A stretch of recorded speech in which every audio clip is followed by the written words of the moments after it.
Yo, what up, y'all? It's your boy Rob coming back at you once again with another live stream. So before we get started, you already know what to do.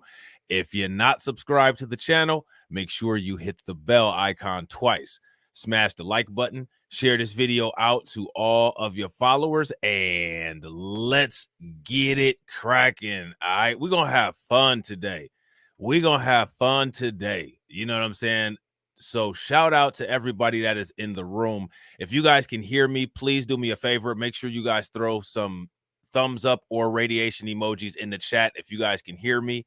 If you guys can't hear me, throw some thumbs down or angry faces in the chat. It's good to see everybody in here. Please make sure you guys take a moment, share this out to your social media. I want to give some shout outs real quick to everybody. My man Ryan Glenn is in the building. What up with it, Ryan? Good to see you, bro. We got Katsy in the building. We got Jay, the informant, in the building.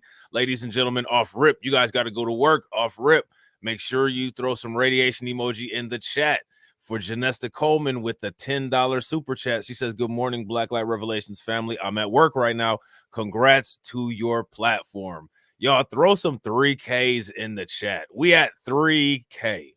You know what I'm saying? And don't forget, on Black Light Revelations 1, we still have the 4K celebration to do. So as soon as I'm able to do the 4K celebration on Black Light Revelations 1, I hope to see everybody over there. We will definitely be doing that as well. All right, I got to put that over there because y'all know, you know what I'm saying, your boy likes stuff set up a certain way. I'm funny like that. You know what I'm saying? I'm funny. You know what I'm saying? I'm funny like that. You know what I mean?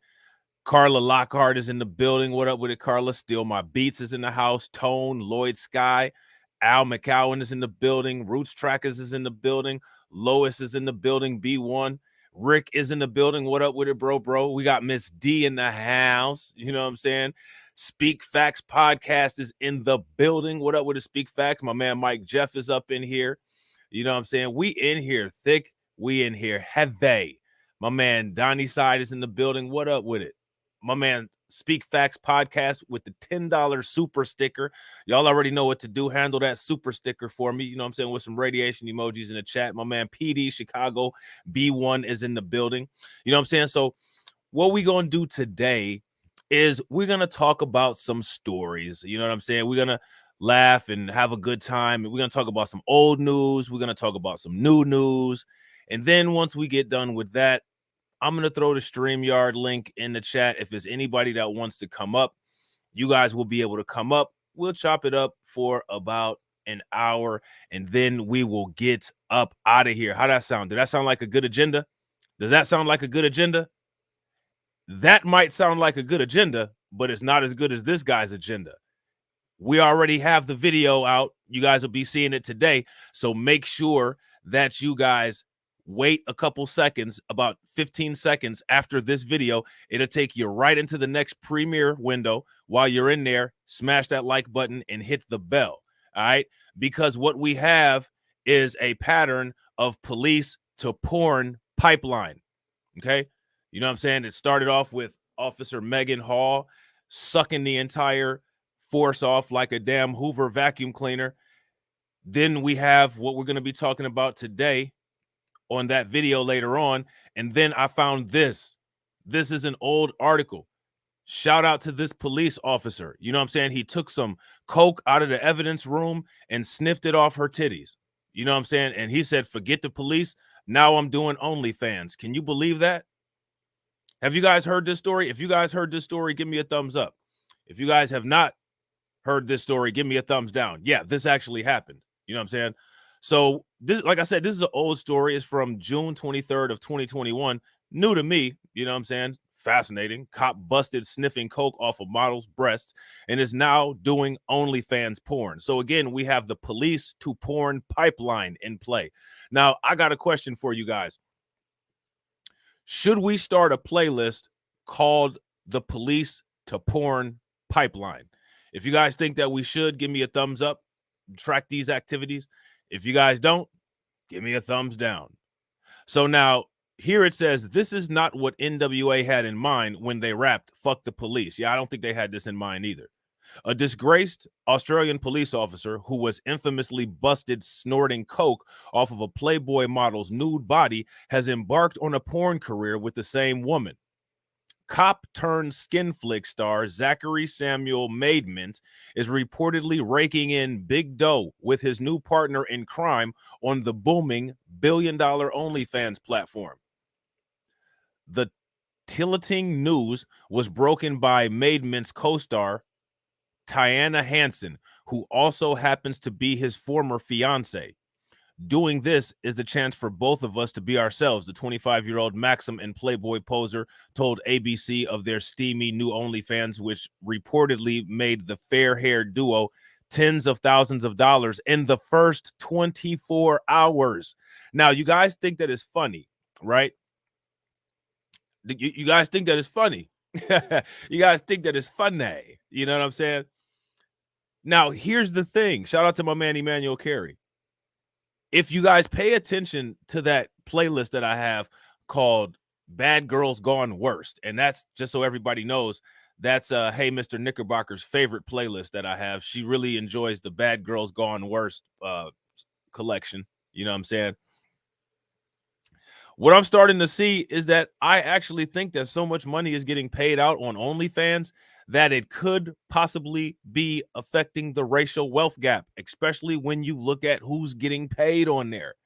They are paying out billions and billions of dollars, and I don't think that it's being tracked. You know what I'm saying? So now here it says the couples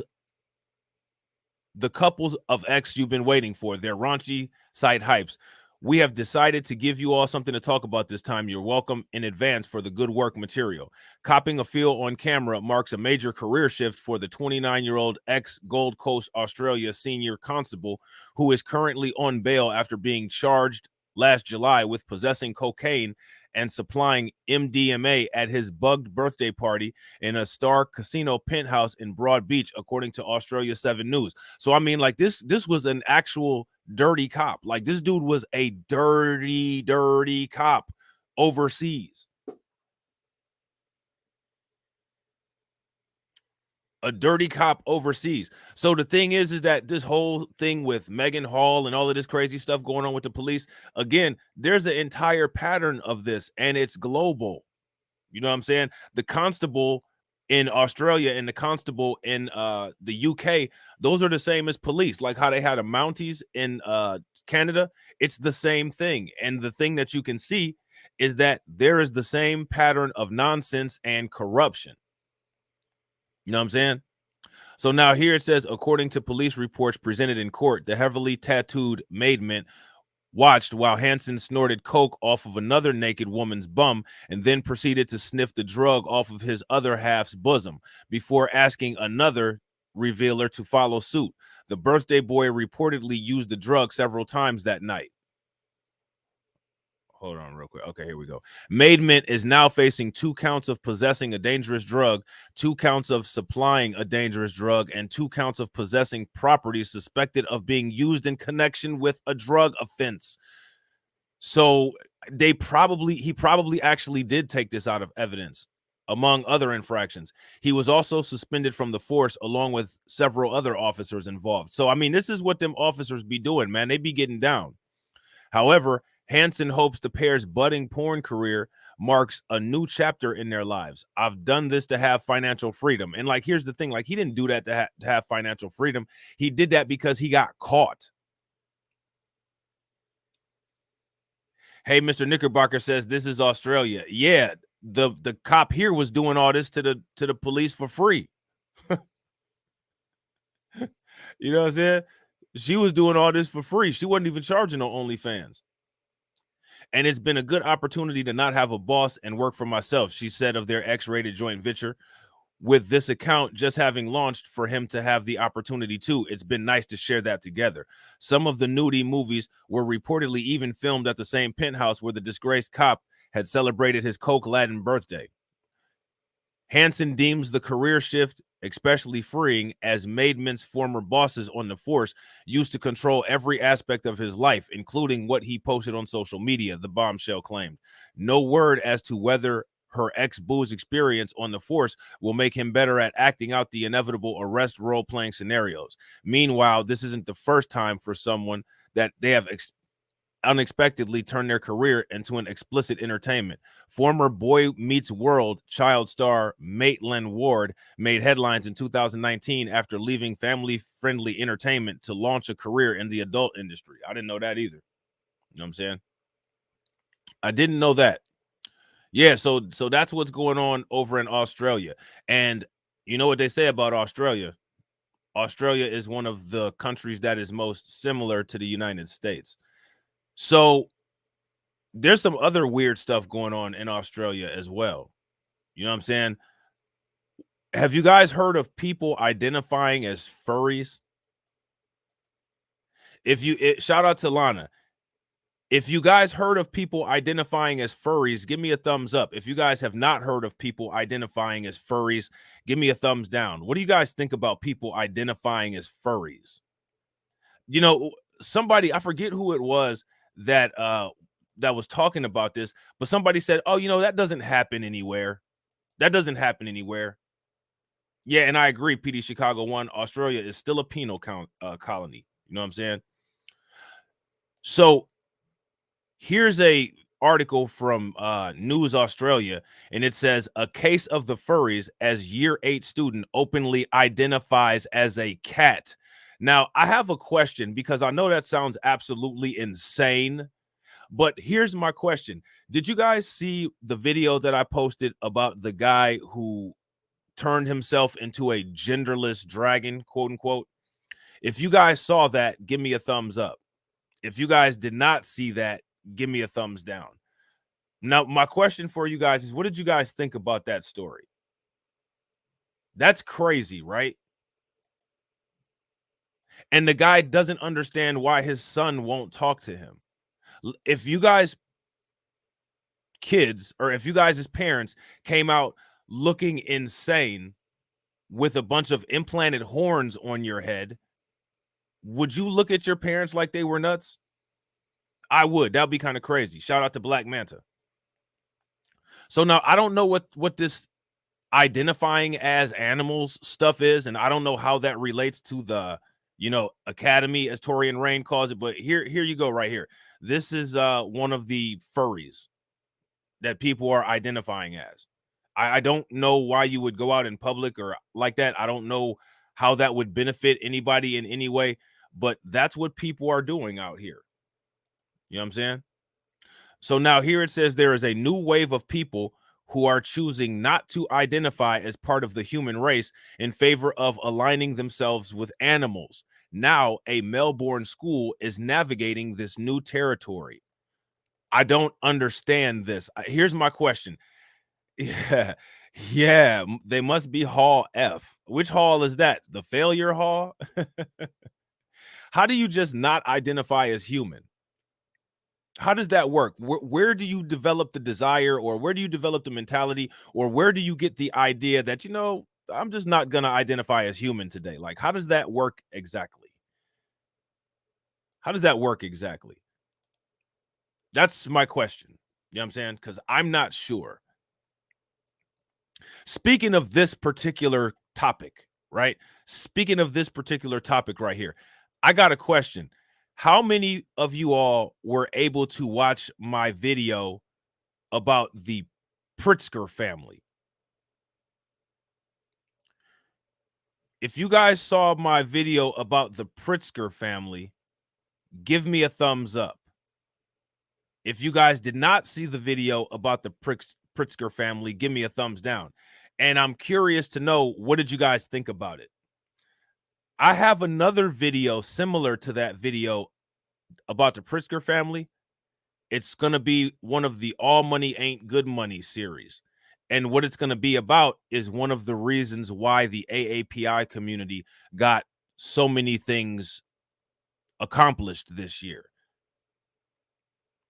I'm curious if you guys would be interested in watching that. So if you guys are interested in the All Money Ain't Good Money AAPI edition, give me a thumbs up. If you're not, give me a thumbs down. I like to talk about these topics that a lot of people don't talk about. If you guys read the description of Black Light Revelations, that's one thing that we do is talk about quote unquote interesting topics. You know what I'm saying? So we're going to get into that because I think we can learn some interesting things from that, like a business model. Yeah, facts. Shout out to my man RG Titan. The Pritzkers have long tentacles. They got long money too. They got long old money. You know what I'm saying? 10 of them are billionaires. You know what I'm saying? That's something else that we found out during that. And another interesting thing is that they heavily bankroll the Democratic Party. They're one of the main donors of Barack Obama. So then when you go back and you ask yourself, who did Barack Obama provide a lot of legislation and political support for? I'm going to let you guys answer that question for me in the comment section. A Melbourne private school is allegedly supporting one of their year 8 students as they begin their journey of identifying as a cat. Now, how's that going to work? How are you supposed to identify as a cat while you're in school? Does that make any sense? The nonverbal student, so the student's not talking, is supposedly very bright and identifies with what is known as the Furries subculture online. So who all is familiar with the Furries subculture? It's an online subculture. If you guys are familiar with the Furries, let me know in the comment section. Shout out to my man Solo T. What up with it, bro? While it is a relatively new phenomenon, researcher Kathleen Gerbasi was lead author on a paper on it way back in 2008. The paper defines the furry identity as someone who feels a deep connection or even assumes the characteristics of a particular species of animals. This is commonly known as their fursona, as a play on the word persona, I guess, because you're not identifying as a person, you're identifying as a furry. So it's called your fursona instead of your persona. What do you think about that? It's wild, isn't it? Furries exist as an intersection between anthropomorphism, which is giving human attributes to animals, and zoomorphism, giving animal attributes to humans. The fandom online is interested in anthropomorphic animal characteristics in literature and art. Examples of animals showcasing human-like intelligence, clothing, and movement. Thinking, a talking cat walking on 2 legs. So they're talking about like the Cat in the Hat. While the school in question was unable to confirm that the young girl attended their premises, they did say that the mental health of their students is always dealt with, quote unquote, uniquely. One thing that you're not supposed to do as far as mental health is when people are having delusions or when people are having dementia, you're not supposed to reinforce the delusions and you're not supposed to reinforce the dementia. What you're supposed to do is reality orientation, but apparently people aren't doing that these days. Shout out to my man AB Promotions. What up with it, bro? So now here it says a source told the publication no one seems to have a protocol for students identifying as animals. Is anybody shocked by that? Like, is that something that we're supposed to have? Like, we need to have a animal protocol, an animal identification protocol. Shout out to my man Mr. Knock. What up with it, bro? I mean, this is getting wild.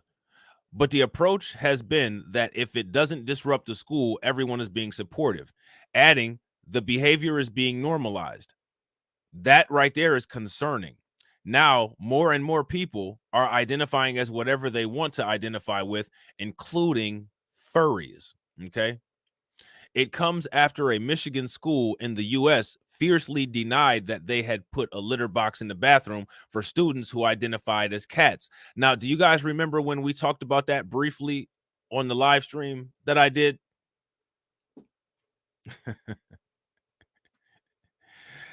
Yeah, and that's facts, Lois. Do you guys remember that?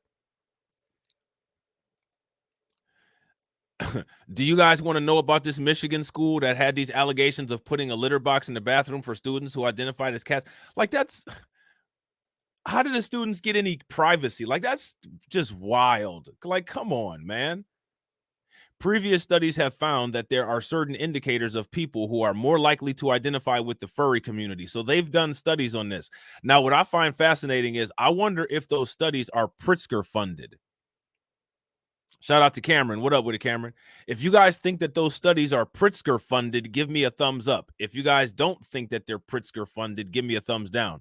So you guys do want to look into this Michigan school that was talking about they had some damn litter boxes. There's an article in USA Today about it. Looks like that's what they linked it to. It said that the claim is that a Michigan school put litter boxes in the bathroom for students who identify as cats. First question is, why are we out here identifying as cats? Why are we out here doing that?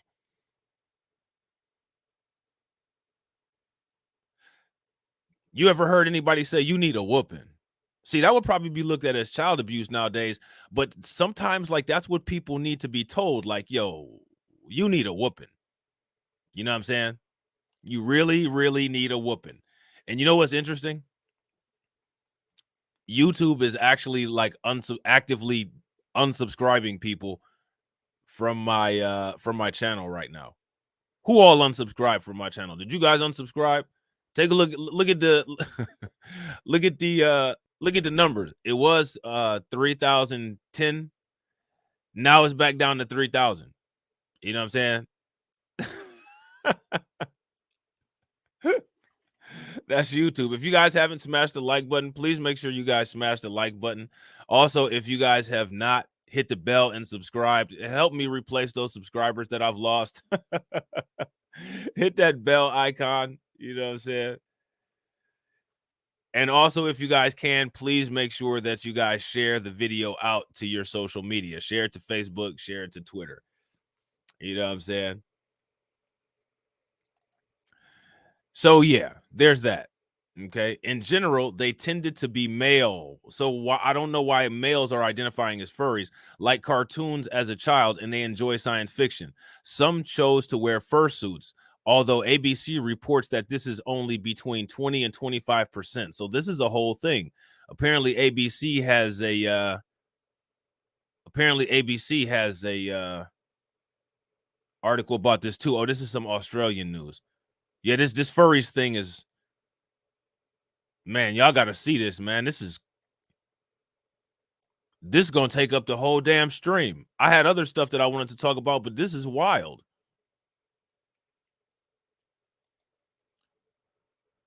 They might have ears or tails or wear a dog collar, but a lot of furries don't wear anything like that at all. Sharon Roberts, an associate professor of social development studies at the University of Waterloo in Ontario, Canada, told the publication. While the reason why some people identify as other than human is not fully known, there is some suggestion that it offers an alternative way to fit in a society that doesn't always make room for someone. I thought society, like one of the elements of society was that it was humans that were a part of it. Black Manta says he identifies as a Sith Lord. What do you guys identify as? Look, AB Promotion said, could it have been one of your trolls that unsubscribed? Nah, the troll's been here for a minute, man. They ain't going nowhere. We live on a table 7. He loves this channel. He ain't going nowhere. You know what I'm saying? Fart boy, he loves the channel too much. He ain't going nowhere. I think that Confederate Christian guy has become addicted as well. Shout out to my man JB Easy. So now here it says it definitely draws an alternative type of person. But having said that, when you put a group of people together who have the same interest, no one's strange or different. Self-professed furry Ella Collins told ABC. Dr. Roberts said that her research shows that between 12 and 7% of furries identify as trans, and between 5 and 15 are autistic. So that's interesting. Some data have even shown that as much as 70% of furries identify with the LGBTQIA community. Now, let me ask you guys a question. Why would they identify with the LGBTQIA? Yeah, they do be hate watching the stream, Cameron. It's all good, though. You know, all are welcome. You know what I'm saying? Just don't be destructive. You can even be disruptive. Just don't be destructive. You know what I'm saying? While these are early and long bows to draw, it's obvious that there is much more understanding that needs to take place to fully realize how to support the people in this community. They're not people though. So if you call them people, it'll probably be deemed as hate speech, and then you'll be canceled because they don't have a persona, they have a fursona. So if you call them people, you shall be canceled. You know what I'm saying? Because people have personas. These furries here, they have a fursona. You know what I'm saying?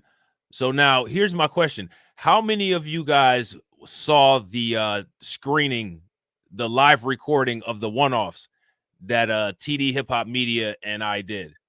And Torian Rain called in, and it was a great time. That's one of the perks of being a member or a Patreon member. You know what I'm saying? You guys get to see a little behind the scenes stuff. You know what I'm saying? Just throw that out there. You know what I'm saying? Just throw that out there. A little shum. You know what I'm saying? Can't have y'all just, you know what I'm saying, sitting there, you know what I'm saying, being members and not getting no perks. You know what I'm saying? So then there's this. All right. The J Telegraphic Agency. Okay. And what they said is that there's a new show that's going to be coming to Netflix, and guess what it's called? It's called You People, and it digs into Black J relations. It also plays a Kanye West song twice. Dun, dun, dun. How many people have heard of this show that's coming called, quote unquote, You People? If you guys heard of this, give me a thumbs up. If you guys have not, give me a thumbs down. I think that this is unnecessary. Cameron Jones says, are they going to mate with animals too? Well, you know, these people are so racist. Whichever one is dating a black person, their family and their grandparents are probably saying that behind everybody's back anyway. You know what I'm saying? Because that's just what they do. You know what I'm saying? So now, yeah, here's this. I don't know. It looks like this is possibly Eddie Murphy right here. You know what I'm saying? And I don't know any of these other people. So now here it says the new Netflix comedy, You People, is about an uneasy union between a J man and a black woman in Los Angeles, was always aiming to provoke its audience. All right. So there's that. All right. If you guys notice, there's been a lot of that going on in the mainstream Hollywood and forcing that type narrative on people, which is interesting. You know what I'm saying? I feel like the movie has something to say. Producer Kevin Misher told the J Telegraphic Agency. It allows different sides to evolve in everybody's point of view on the world. People grow to understand each other, and when they don't understand each other, they understand that there are, in fact, differences. Now, here's my question. Do you all know if they have any black writers on the team? So what this is a show about a J man and a black woman, and the producers in this article are saying, see, we're bringing two people together. All worlds are coming together.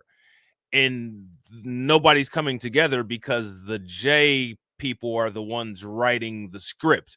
But if you say anything about that, all of a sudden you're canceled, can't get your money out of the bank, deemed anti-Semitic.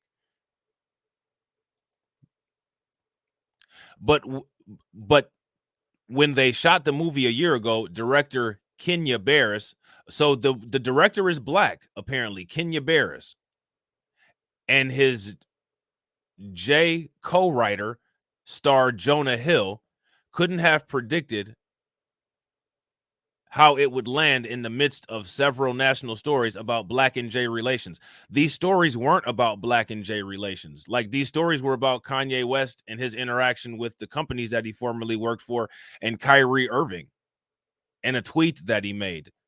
These weren't stories about the black and J community. So, I mean, I didn't know that Kanye West was the black community. I didn't know that Kyrie Irving was the black community. So what this actually shows here in this article is that when that actually substantiates everything that people say, as far as when they do things to these celebrities, they're a proxy for us, because what they're doing now is they're one big black personing Kanye West and Kyrie Irving. Do you guys see that? So now here it says, including prominent black celebrities who have dabbed in anti-Semitism. Okay, so and then what are the other stories? And again, it's not that they dabbed in anti-Semitism. It's debatable. They've allegedly done that because a lot of people are looking at that and don't see it as anti-Semitism. Shout out to my man Q Hefner. Facts. The world is correct.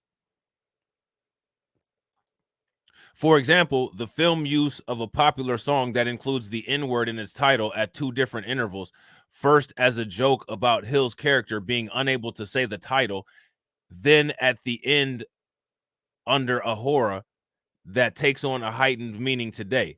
Kanye West, who now goes by Ye, is one half of the talent behind the song, recently went on months-long anti-Semitic tirade, including expressing his admiration for the H guy. So again, this article is nothing more than an attempt to black people Kanye West, excuse me, and Kyrie Irving.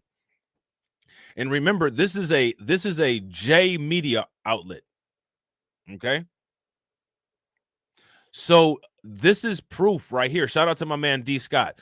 This is proof right here that these people will do what they can to depict us as identical to what the celebrities do. Shout out to Crystal G. What up with it? Okay. So now here it says Misher, who is a J, acknowledges that the track is a difficult song to play in the moment. Netflix's original plan to feature the first scene involving the Yee song in the film's teaser trailer were scrapped amid his onslaught of anti-Semitic comments. If I was Yee, I wouldn't give them the copyrights to be allowed to even use the song. I wouldn't let them use his music. If you guys were Kanye, would you guys let them use your music? I wouldn't let them use the music. You're not going to make jokes at my expense while still benefiting off of pointing your finger at everybody and calling everybody anti-Semitic. Ain't nobody on that. You know what I'm saying?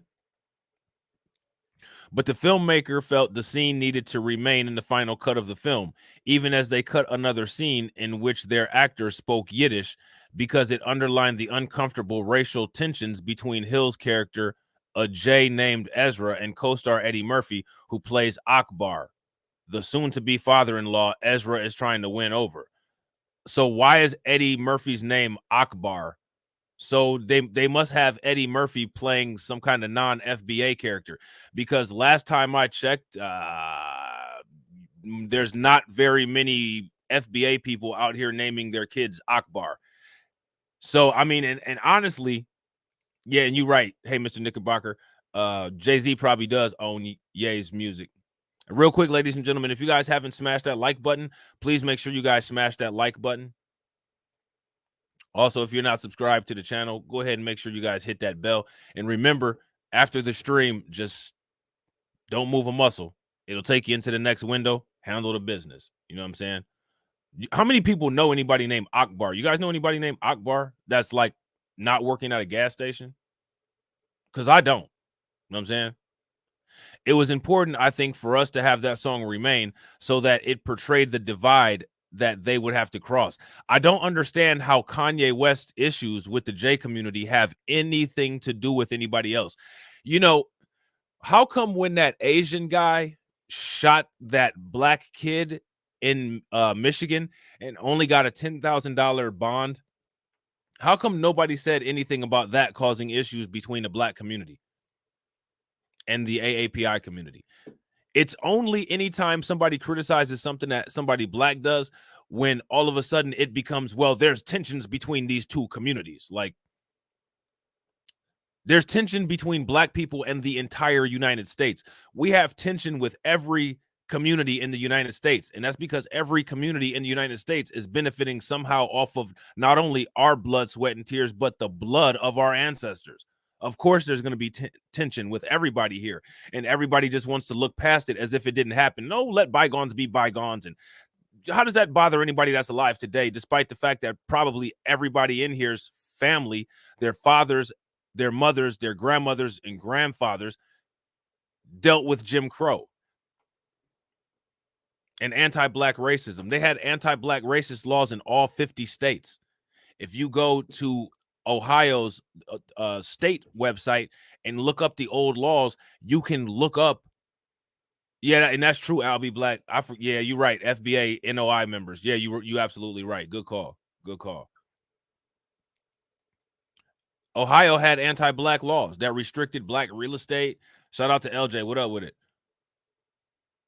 They had laws that restricted how you could spend your money, what times you could go places, how to do business.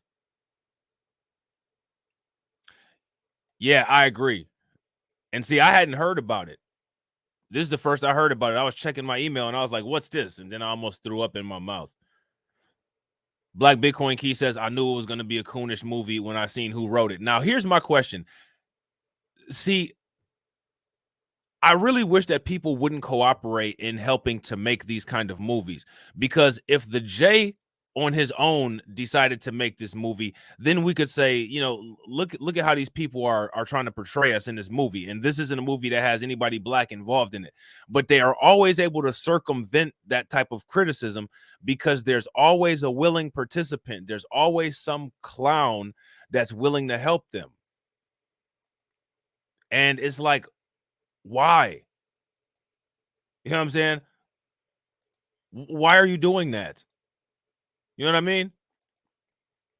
So now here it says Misha also justified the song's reprisal at the end of the film, noting that Ye himself doesn't sing on the sample. Jay-Z is singing at the end. So again, it's called You People. So notice how it's not called the derogatory term for Jays. We all know that when people say you people, they're talking about black people. They've always traditionally been talking about black people when people say you people. That's nothing new. Everybody knows that. Notice how it wasn't a derogatory word for the Jays.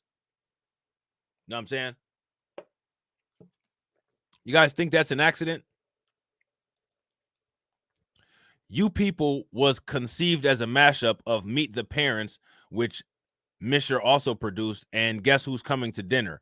In a modern day twist, the white liberal family, Lord have mercy, rather than expressing anxiety over the race of their child's partner, fetishizes her family instead. This is just sick. I mean, like, this is nonsense that we deal with all the time anyway. This is nonsense that we deal with in politics. You know what I'm saying? Julia Louis Dreyfus and David Duchovny play the Jay parents, although the relationship between Jays and whiteness has been a topic of serious academic debate for generations. And although Lauren London, who plays the Hill's black love interest, Amira, herself has a Jay father, the Jays in the movie are simply portrayed as white. So did you guys know that this Lauren London, who plays Hill's black love interest, Amira, has a father who's a J? But notice how they only called her father a J, but they didn't call her a J. And that's because of the whole matrilineal thing, but also it's because they don't accept black people. They call black people Schwarzes. I didn't know that. AB and Volvo knew that. I had no idea.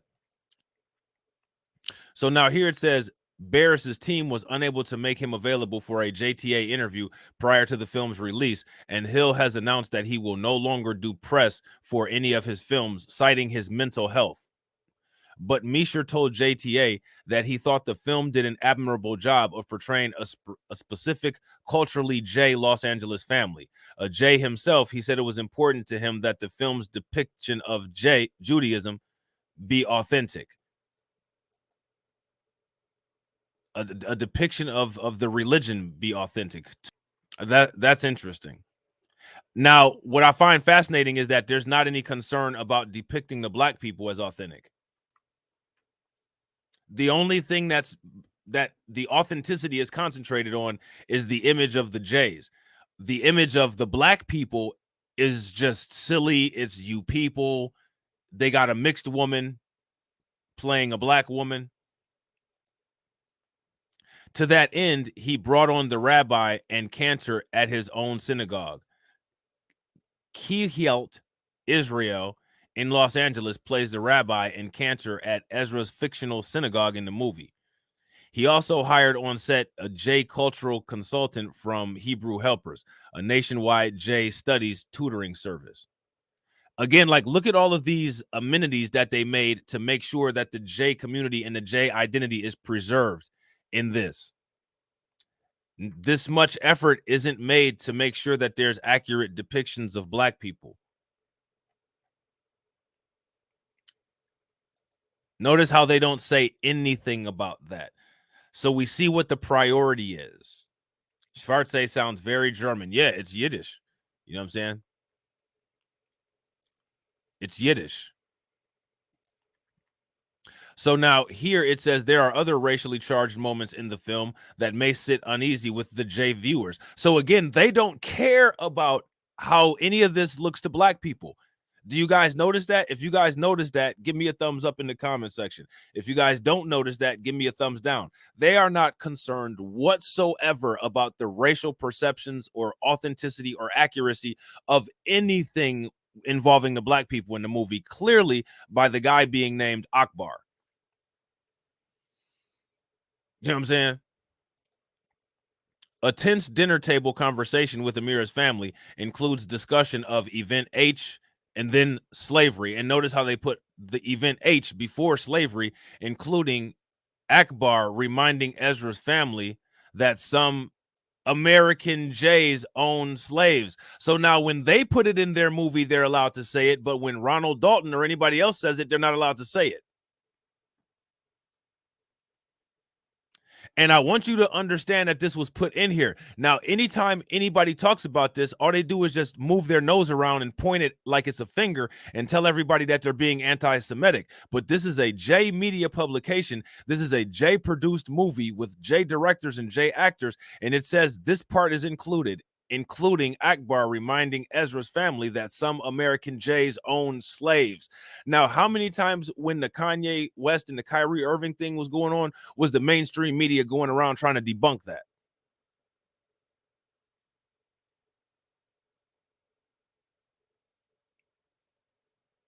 How many times was the mainstream media going around trying to debunk that? But it's okay for them to say it. The film's premiere on Netflix on Friday coincides with International H Remembrance Day. Akbar is a follower of the Nation of Islam leader Louis Farrakhan. So shout out to Al B Black. You guys dropped some radiation emoji in the chat because Al B Black nailed it. You know what I'm saying? Shout out to Cyberdean. What up with it, bro? Al B Black nailed it. So now look at this. So now look at what they're doing. I want you guys to understand this. They want to make sure, listen, they want to make sure that the image of the Jays is produced, but they're already creating the image of a Nation of Islam member and painting him to be an anti-Semite. Do you see that?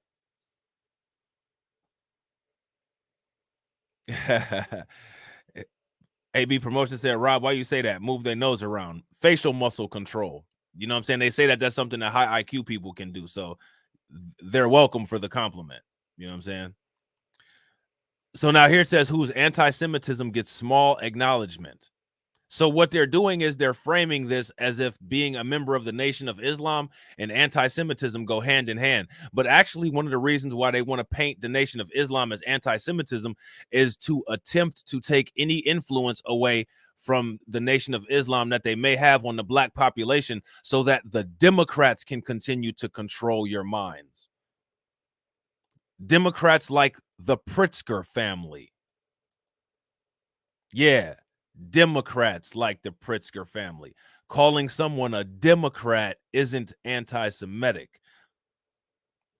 So now here it says, although the wedding at the end of the film is jointly officiated by a cantor and an imam meant to represent the Nation of Islam, and then they go on to disparage the Nation of Islam even more, most Muslims do not consider the Nation of Islam to be a part of the religion, which where is that verified at? I mean, because Louis Farrakhan has been to a lot of those Muslim countries. So where is it verified at that Muslims don't accept the Nation of Islam? Malcolm X went over to Mecca and was embraced by the people. If I'm not mistaken, was it Turkey or Iran? I can't remember which one it was, but Louis Farrakhan had a conversation with that guy, and there was no static or anything like that. So I don't like this is what these people do. Yeah, Lana, yes, that's the point. You got it. Everybody drop some radiation emojis in the chat for Lana. If you guys haven't watched that entire live stream, the Pritzker family business, please watch it. Okay. Also, at the film's end, Louis Dreyfus, playing Hill's mother, apologizes to Amira and Akbar for her series of racist microaggressions, quote unquote, on behalf of all J people. I mean, she's not capable of apologizing on behalf of all J people. You're one person that did one thing. So apologize for yourself and actually acknowledge your community racism. That's not acceptable. That's downplaying things. You know what I'm saying? This follows an apology from Akbar, but only for being mean to Ezra, not for committing his spiritual and political life to an anti-Semite. So again, there we go. So what you see, this is a smear campaign here. And these black people that worked with these people on this movie allowed this, man. So this is what people are talking about. Like when people talk about willing participants, like this is a willing participant. You know what I'm saying? This is a willing participant in nonsense. Misha said that while Barris wanted to invoke tense political topics, the core of the film still aimed to be a character based on comedy. Detailed discussions of anti-Semitism, the filmmaker believed, would have distracted from that. What they should have did is got Whoopi Goldberg in the movie and asked her about her last name. That's what they should have did, but they wouldn't have done that because they got to control the narrative. Which is one of the reasons why it's important for us to build up our own media apparatus. And when I say build up our own media apparatus, I'm talking about our own Hollywood, our own sports network, and our own news. That is all media, and then branch out to social media and make our media as legitimate with as accurate and sharp, crisp information as anything that they could produce at higher quality and higher frequency too. You know what I'm saying? And that's one of the reasons why it's so hard for people on YouTube to build platforms, because people like the Daily Wire, Matt Walsh, Mark Dice, and all those spoiled morons that have over 5 million subscribers have built their business from getting artificially boosted by YouTube. While if you look at content creators like me, content creators like TD Hip Hop Media, content creators like Tori and Rain, we don't get anywhere near the push, even when we're talking about stuff that's specific to our subscribers. You know what I'm saying? So this is things that people really need to start getting into and doing and working together and networking. You know what I'm saying? Build a network, build a social media network, build a media network, build an information network, get the word out there about certain things. You know what I'm saying? Shout out to Italia. What up with it, Italia? And the thing is that we're all fully capable of doing it. We don't need anybody's help, and we don't need anybody's permission. And if anybody has a problem with it, who cares? You know what I'm saying? It is what it is. There's always going to be naysayers. You stupid. You shouldn't do that. Y'all dumb. Yeah, we'll just be dumb. And then when the benefits come, don't have your hand out. You know what I'm saying? Might come back with a crooked finger. You know what I'm saying? So now here it says, if suddenly somebody starts standing up at a soapbox and waxing philosophic about the way the world is, I think that it would have felt inauthentic to journey of these specific characters. He said, at the end of the day, the makers of quote unquote you people still believe their film has a message worth sharing. Yeah, it's basically crapping on the culture of the Nation of Islam. It has no concern or cultural consideration for black people, and it's just basically propping up and showing the culture of the Jays. And oh well, this guy met this girl that he likes and we'll just take her in. I mean, that's it. It's not showing any community anything. And one isolated event is not community anything. Like one interracial relationship is not a community fixing itself. Like this is a true liberal narrative. That is literally what Joe Biden said. Joe Biden said racism must be going away in this country because there's more interracial relationships. And then he turns around and says white supremacy is the biggest threat to domestic safety. Like That's lunacy. An isolated situation of one interracial relationship is not mending a damn community. That doesn't do that. That is absolutely absurd and asinine for a president who's supposed to be leading the country to say. That doesn't mean anything. All that means is that two people that are feeling each other took it all away. That's the only thing that means. That doesn't mean that society is healed. That doesn't mean any damn thing. That means that those two people got it popping off, and that's it. There's a whole world of issues out there that go on between actual community dynamics. And one individual family is not a community dynamic. You can't gauge an entire community off of what goes on with one family. Just like how you can't say, oh, these are issues between the Black and J community because of Kanye West and Kyrie. You know what I'm saying? If that's exactly, hey, Mr. Knickerbocker, that's the point. You know what I'm saying? Shout out to my man Torian Rain. What up with it, bro? And Carla Lockhart says, we should all go and subscribe to other Black influencers channels. Right in time for another great Black influencer to come in here. So make sure if you guys aren't subscribed to my man Torian Rain's channel, you guys go over there and go check him out. You know what I'm saying? So yeah, I haven't seen this and I probably won't be watching it because it sounds stupid. I don't like watching things about Black people that Black people didn't have any like input or influence on. You know what I'm saying? It's not authentic, which if you pay very close attention, that's one of the things that they wanted to focus on is that this is authentic as it relates to the J community. You know what I'm saying? But you know, there was no consideration made for its authenticity when it comes to the Black community. You know what I'm saying? So, how many people have heard of this guy named Nathan Chasing Horse? Have you guys ever heard of? Oh, you know what? Let's before we talk about Nathan Chasing Horse. Have you guys heard of the latest outrage? I'm going to show you guys the latest outrage real quick. If you guys haven't smashed that like button, also make sure you guys smash that like button. People are upset. Take a wild guess which people are upset. Everybody's favorite people. And they're upset because Whoopi asked the question, do y'all need to get beat to death by the police?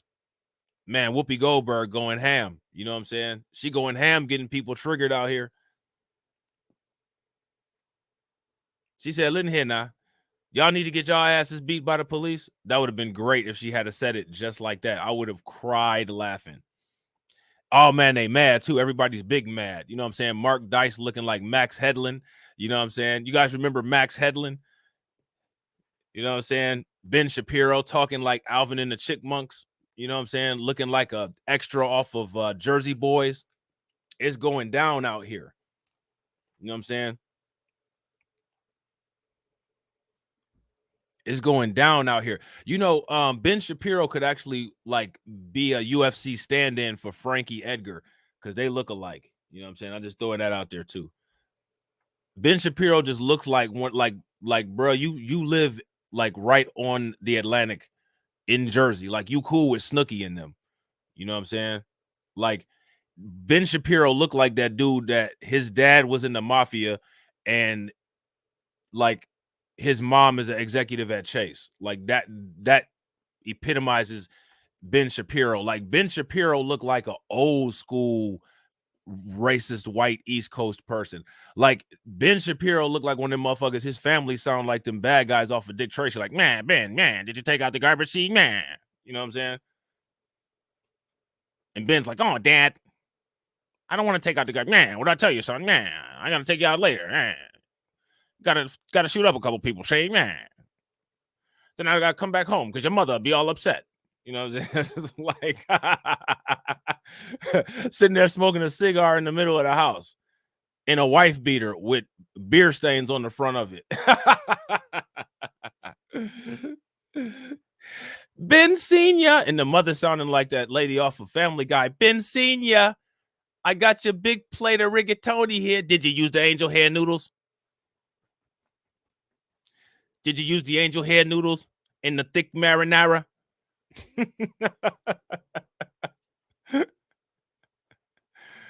Oh my gosh. Oh, shout out to Val. You know what I'm saying? Val said she actually shared the Pritzker family video with her brother, who is a staunch Democrat, and her nephew. I'm waiting on the response. Yeah, that'd be great. You should actually have them come and watch some of the streams and see what they think. We're going to be going deeper into the Pritzker family as things go on. You know what I'm saying? We're going to be looking at how much more money they're spending. You know what I'm saying? So Whoopi Goldberg said, y'all need a whooping. You know what I'm saying? And they didn't like it. Man, they got mad. Anytime somebody say, y'all need a whooping, oh, it's anti-white racism at an all-time high. You know what I'm saying? Okay. You know what I'm saying? Like name calling, TikToks, and mean tweets. They said that people are too sensitive and couldn't deal with Trump because of mean tweets. But then when somebody says something mean, it's just nothing but tears all over the place. Puddles of tears. People out here drowning in the, you know what I'm saying? Stock price for snorkel manufacturers has skyrocketed 500% because of all the tears out here from the population at large. And shut y'all asses up. You know what I'm saying? So now here it says during Monday morning's episode of The View, co-host Whoopi Goldberg reacted to the death of Tyree Nichols, who was beaten to death by 5 black police officers, which they can't be saying this now because there are 7 police officers involved and they're not all black. So they need to check that shit at the door. You know what I'm saying? Despite the fact that Nichols was killed by black police officers, which again, the information is ever changing.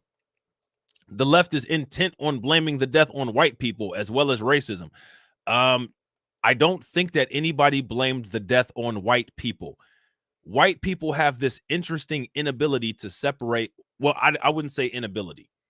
They have this interesting denial of separating white supremacy from white people. They're not the same thing. White supremacy benefits white people, but white supremacy isn't equivalent to white people. And they understand that and they know that. And that's one of the reasons why they sit there and act like they don't know that. You know what I'm saying? Nobody blamed the death on quote unquote white people. The death was blamed on a white supremacist law enforcement system and a white supremacist apparatus that has brain damaged black police officers into being some of the biggest coons. That's what it was blamed on. Nobody said, yeah, it was actually a white man who did it. Like, we didn't do what white people do when they actually see something happen and then turn around and say that it was a crisis actor. We didn't do that. That didn't happen. You know what I'm saying? Like, we didn't see some shit on camera and say it was a deep fake, you know what I'm saying? Or say that it was reptilians or some crazy ass Marjorie Taylor Greene type shit. Nobody said any of that. But this is what they do. And because they get their numbers artificially boosted by YouTube, and Fox likes to react to right-wing social media personalities and give them even more of a boost, that's using that network that I was talking about. Our voices kind of get not heard. You know what I'm saying? So now here it's, I should come on there and act like Ben Shapiro's dad. Yeah, you know, when Ben was younger, we accidentally dropped him on his head. That's one of the reasons why he's so slow. See, yeah. You know what I'm saying? That old school New York accent. Sitting there smoking a cigar. Tucker Carlson just be sitting there looking confused as hell. Ben Sr., you're not allowed to smoke a cigar. Why? I'm not allowed to smoke a cigar? Well, what kind of shoes you wearing, huh? You want to try some cement ones on? Yeah. You know what I'm saying? Like, bruh. So now here it says on her show, Goldberg asked if, I'm going to use Torian's terminology, PC people need to start being deleted by police officers for America to start taking police brutality seriously. Here's the thing. I don't even think that would help, because that's actually happened a couple times and they didn't even say anything about it. As a matter of fact, there's a case in Colorado of a young man named Zachary Gifford, a young PC man who was deleted by the police, and they were actually dirty cops, and they actually planted stuff on him, and they shot him in the back. You know what I'm saying? They shot dude in the back 3 times, you know what I'm saying? And he was unarmed. And his parents were the ones that said not to make a big uproar about it. You know what I'm saying? His parents were the ones. So there's that. Ben Shapiro dad sitting up there like, man, white people getting killed by police all the time. See, nah, nobody talks about it. The only thing they talk about is those eggplants. Yeah, these people get civil rights and just go all over the place. Everything's going wrong. You know what I'm saying? In Brooklyn over here, it's nothing but black people, black people, black people. What happened to Mama's restaurant? See, nah. Can't even get a good plate of spaghetti. It's just fried chicken all over the place. See, yeah. Yeah. You know what I'm saying? Just sitting up there talking that old bullshit. You know what I'm saying? Oh, honey, calm down the language over there. Yeah, shut up, bitch. Start washing the dishes, see? That's back in the day when like that was just casual talk. Like when your wife would say something back to you and it wasn't considered misogynistic. Like that was actually considered being a gentleman because you just didn't get up and bust her upside the head. You know what I'm saying? Yeah, shut up, bitch. Start busting the dishes out, see? Yeah. Before I get up and slap the shit out of you, pick you up, take you upstairs and make love with you, see? Yeah. Oh my God, Ben Senior. Let me get to these dishes. You know what I'm saying? That's the that's that kind of shit right there. That's the reason why the passport bros exist. They want that kind of love.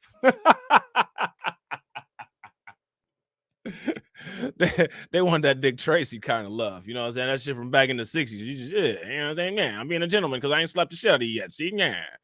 That old massage, that real, the black and white Three Stooges level massage. Nah, hey Mo, hey what? Hey Curly, hey what? I'm gonna show you how to slap a bitch. How do you slap a bitch? Ow, god damn it, Mo. That kind of shit. You know what I'm saying? The motherfuckers getting pimp training on Three Stooges with Larry with Larry, Curly, and Shep. You know what I'm saying? Nah, I'm gonna tell you how to treat your wife. See, yeah, how do I treat my wife, Mo? Yeah, you go like this, see, yeah. Ow, god damn it, Mo. And then you know what I'm saying? They do all that. You know what I'm saying?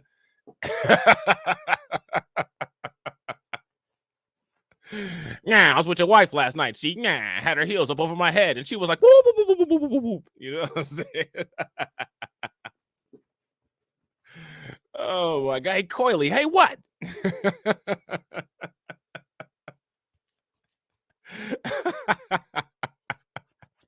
Look, now anytime I see Ben Shapiro, like that shit just turns into the 50s. Like I just be thinking like school days, like Ben Shapiro just gonna come out and like just start busting out like some Elvis sounding shit with a leather jacket on and like hell of grease in his hair. You know what I'm saying?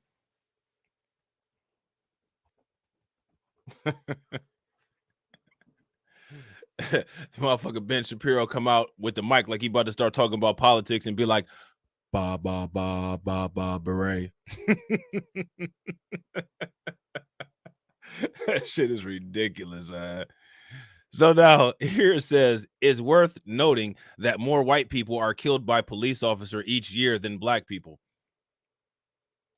And it's also worth noting that more white people have standing MMA matches with police officers and guns are never drawn than black people. White people do stuff like be in the back of the police car and somehow maneuver and be able to get the gun that's hanging inappropriately on the roof of the car and shoot out of the window at the police. Do you guys remember when that happened?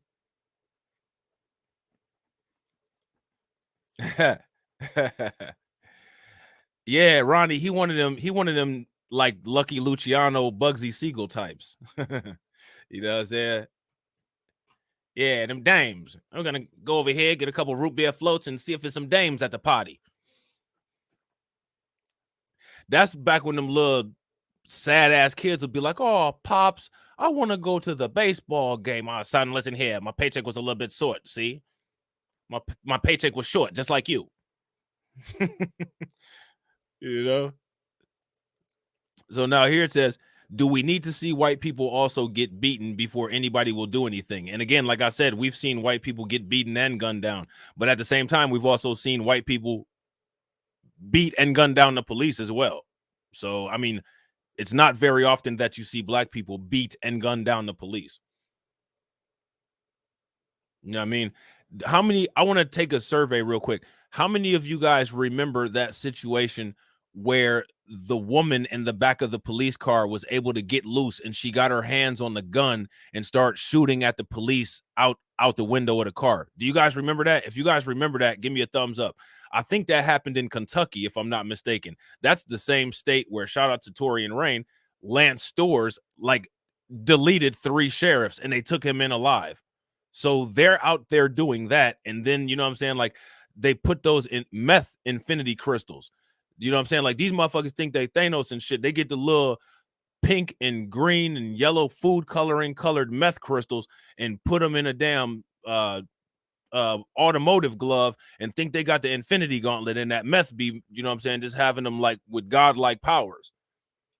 You know what I'm saying? Yeah, he actually be wearing it, Val. He be wearing the sombrerito. If you look, his hair just real dark, but if you look on top, when he put his head down, because he sits with bad posture, you can see it. It's up there. You know what I'm saying?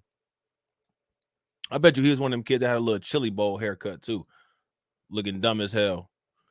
So now here it says, I'm not suggesting that, so don't write us and tell me what a racist I am, she said as she tried to cover herself. So they was big mad. Look, oh, here we go. We got her right here. We got her right here. Clayton Kearns is mad. Hey, guys. Hey, guys. Everybody gather around. Listen what this black lady said here. But, you know, when will the brutality finally lead to some police reform from the ground up? Because clearly, it doesn't matter if it's a white policeman or a black policeman. It is a problem in the police, in the policing itself. You know, seems things don't seem to make sense to people unless it's somebody they can feel or they can recognize. But how many times do we need to see? But see, like what Whoopi Goldberg don't get is that's what it was. You see how like outraged white people are acting now that they have some black cops on record and on video that they can show and repeat doing this. They can literally only see black people doing things wrong. This could have been a scenario with white cops and literally they just would have been like, he's resisting, just like how Officer Tatum does. You know what I'm saying? Regardless if it was an unlawful stop or not. You know what I'm saying? Real quick, ladies and gentlemen, shout out to Carla and Val for answering the Nightbot. When you guys answer the Nightbot, that really helps. White people also get beaten before anybody will do anything? I'm not suggesting that. So don't write us and tell me what a racist I am. So I want you to understand how offended they are just because she asked a question. So now, were you all aware of Whoopi Goldberg's history of racist rhetoric? Let me ask you guys a question. If Whoopi Goldberg has a history of racist rhetoric, what does everybody else have? This is what they consider racism. They'll take this and repeat it and say that they have to do something about it because anti-white racism is at an all-time high and they're in danger. You know what I'm saying? For real, for real.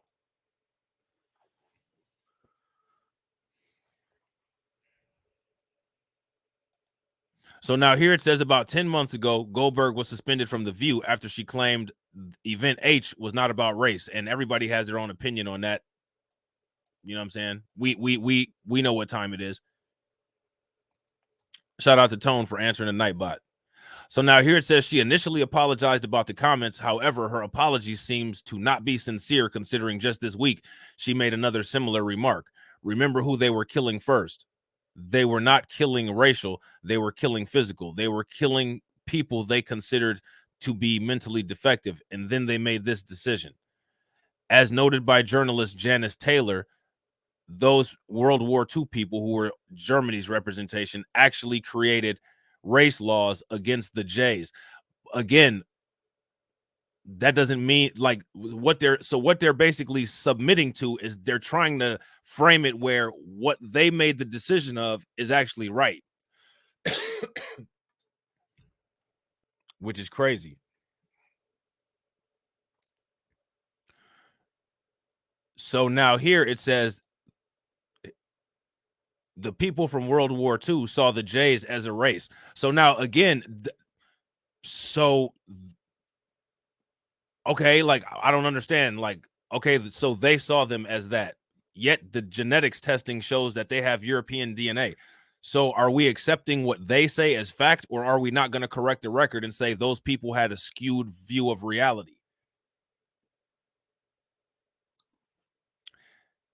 Katsy says, is there anything to the rumors of Tyree being involved with one of the cops' ex, or that the cops are in a gang? None of this makes sense with the detectives and organized crime being part of the traffic stop. I actually have a video about the cops' exes, the rumor of the cops' ex coming up shortly. I think it actually processed. I think it was pushing my computer to the max. That might be why the intro music was kind of skipping around. So immediately after I get done with this stream, I'm going to be posting that video. So you guys will be able to catch that if you guys haven't already. You know what I'm saying? So yeah, so they're extremely upset about this nonsense. Let's listen to what this guy says real quick, and then we'll hop off of this. Here we go again with Whoopi.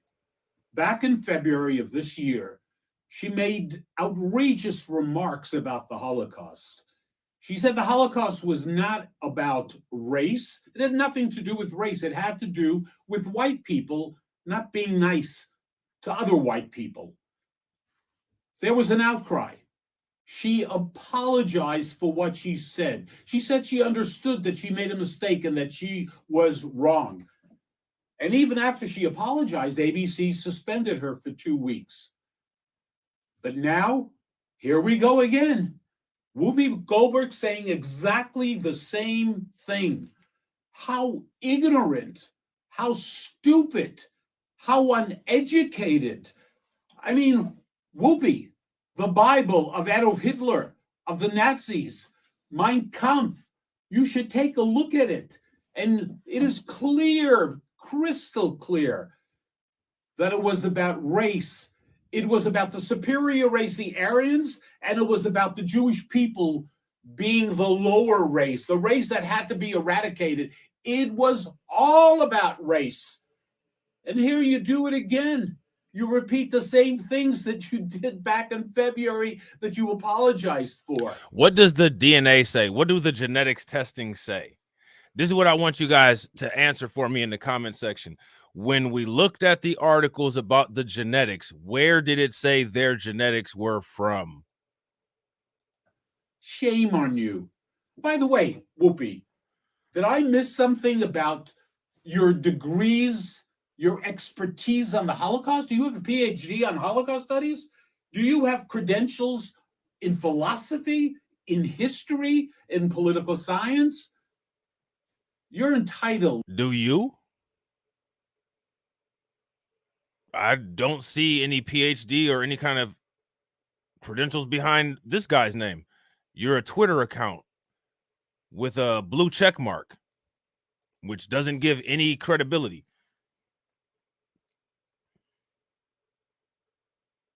You know what I'm saying?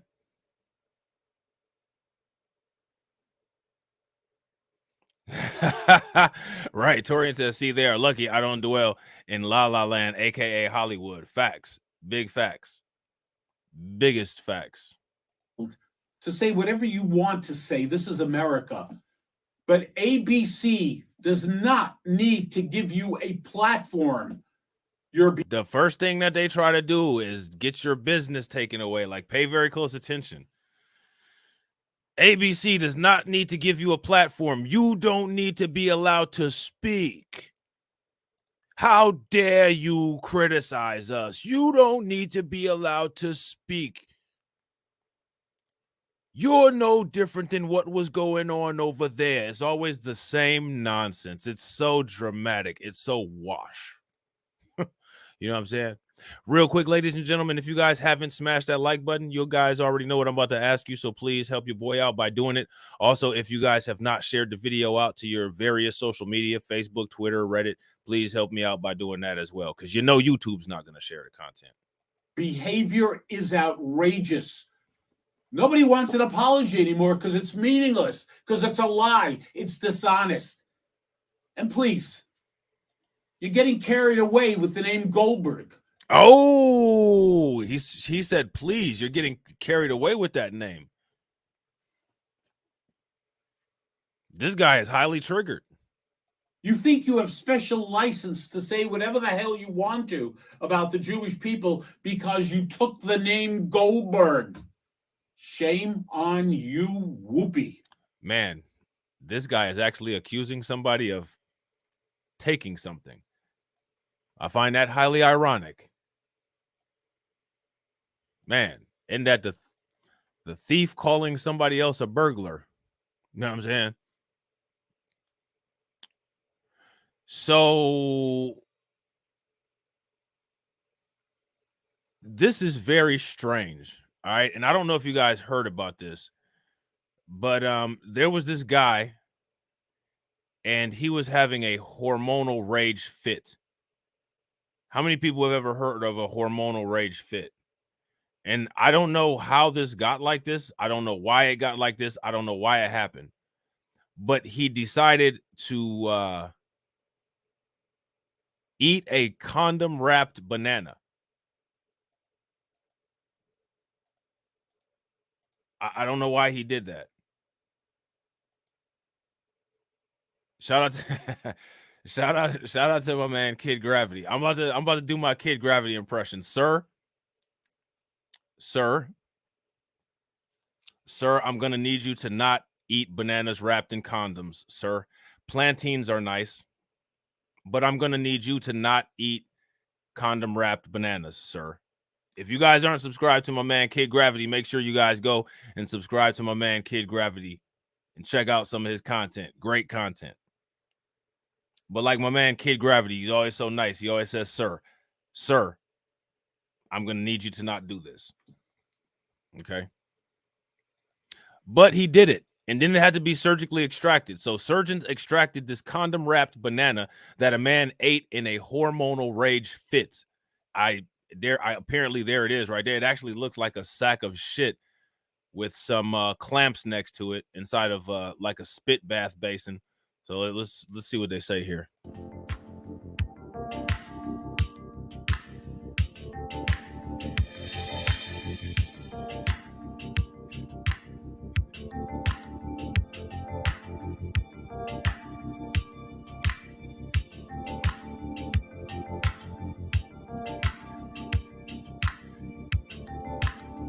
Oh, look at that.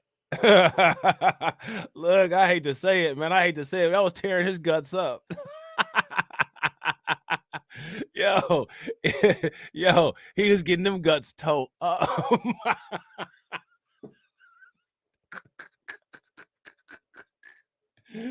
They got the radio image of the KUB on there. The kidney urethra bladder scan. Will you see the banana in there? Why did he wrap it up though? Why did he do that?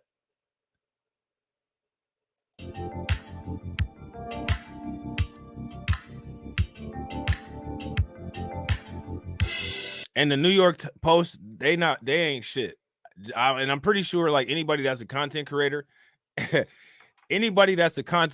already knows that the New York Post ain't shit. But the New York Post ain't shit. They said, was he trying to get some sexual peeling? Come on now. A 34-year-old man had to be hospitalized after eating a banana wrapped in a condom in a fit of rage. That is just not something that I would think to do while I was angry. You know what I'm saying? Like,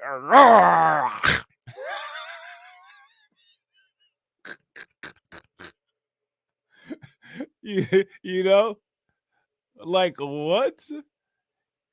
Cassie said, was he practicing boofing? I don't know. Yeah, he was mad. He did this when he was mad. I mean, I don't know. Like, there's so much to unpackage. You know what I'm saying? So this ended up resulting in a serious bowel blockage. A case study describing his bananas contraceptive calamity deemed to be the world's first case of its kind, and it was published earlier this week in the journal. Curious. The bizarre case came to light after the unidentified patient had reported to the hospital after experiencing abdominal pain, nausea, and vomiting. Meanwhile, he wasn't able to tolerate any food or drink and hadn't had a bowel movement in over 24 hours, Jam Press reported. Doctors performed a CT scan, which revealed that the poor soul had a condom-wrapped banana obstructing his small intestine. I mean, the patient, who reportedly had a history of depression, copped to swallowing the prophylactic covered fruit in a fit of hormonal rage. Like, what? Like, what?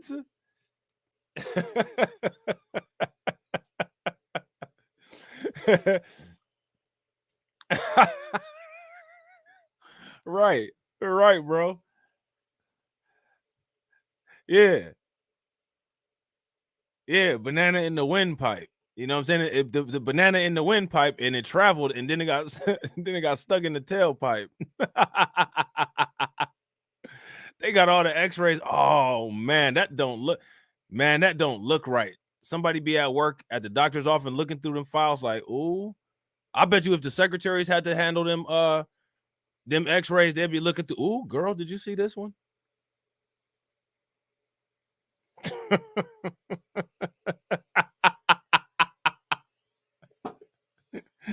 I'm trying to figure out how it got all up in there.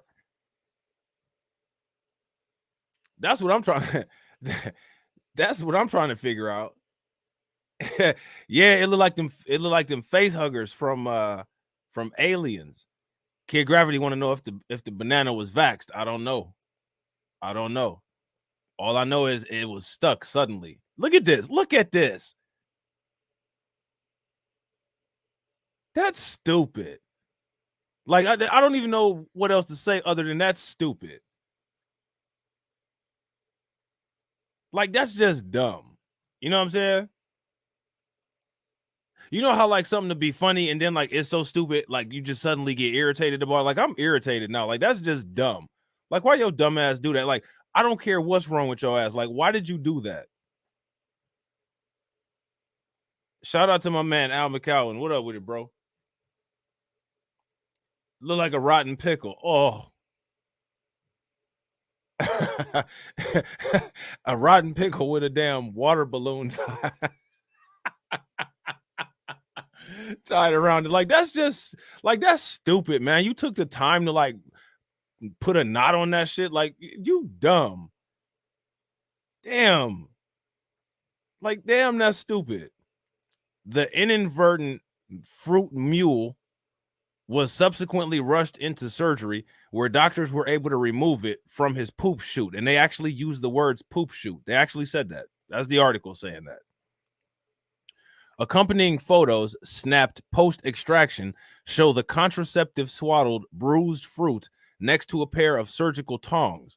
The man was discharged 3 days after the potassium balloon's removal, whereupon he recovered to the point to where he could eat and poop without an issue.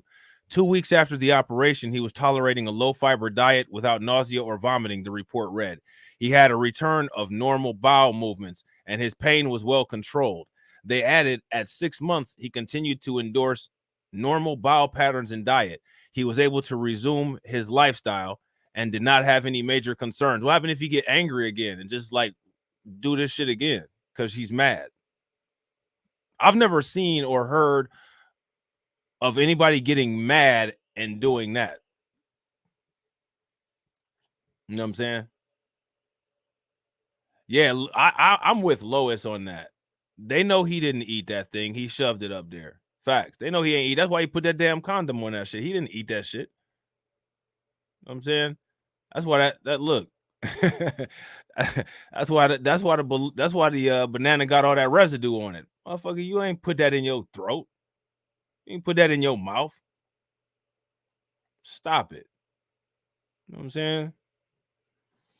This marked the first well-known instance of someone, quote unquote, we'll just say quote unquote, swallowing a banana in a condom per the study. Well, I mean, that's nice. Like this motherfucker deserves a plaque, the kind you scrape off your teeth.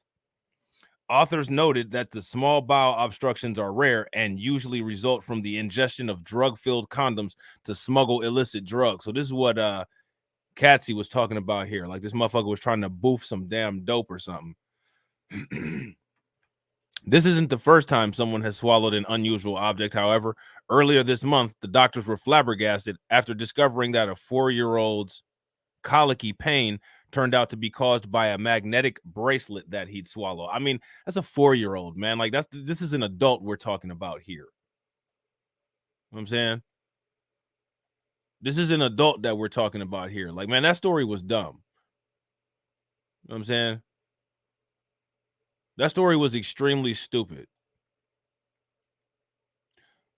let me, to all the ladies in the house, you know what I'm saying? To all my ladies with style and grace, you know what I'm saying? Would you catch a case if your man was messing with a sex worker in your face at your place? You know what I'm saying? I think this lady right here might have messed around and caught a case, because that's actually what happened.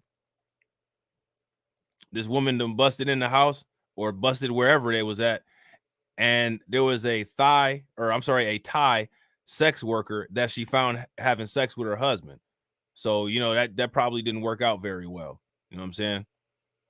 There's some AAPI on AAPI crime, if I'm not mistaken.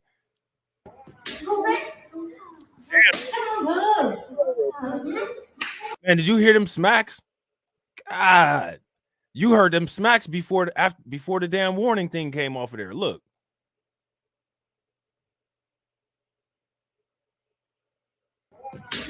Damn. Yo.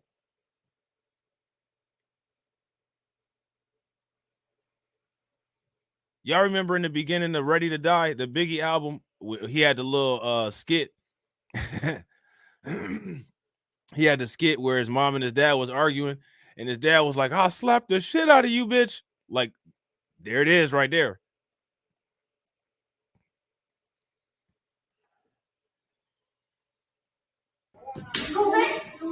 Damn.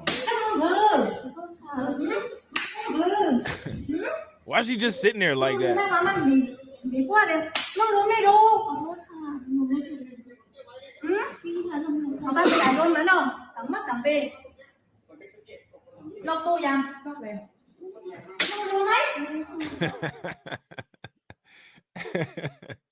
This fight is happening so slow, like I don't think that they'll age restrict this.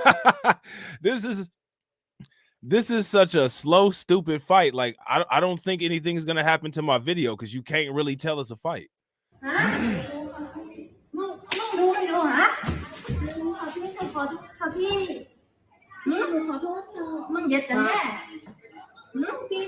God damn, she done ripped everything. Oh, hold on. She launched her. Hold on real quick.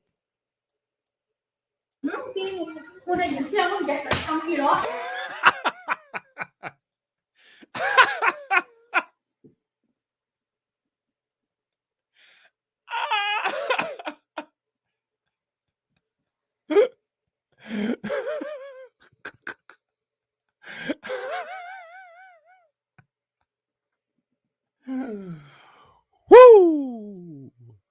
Man, that is too funny. Where's the husband? I don't know. He probably ran, or he might be knocked out laying down somewhere.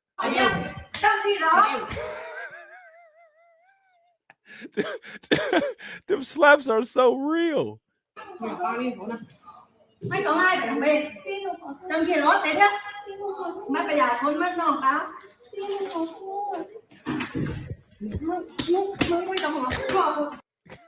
damn. Oh man, that is terrible, man. That is terrible. Yeah, so that, I mean, you know, that's happening. And again, it was a sex worker. You know what I'm saying? It was going down. Oh, she beat her up so bad she got stripped naked. Look, hold on. We about to actually read this story real quick.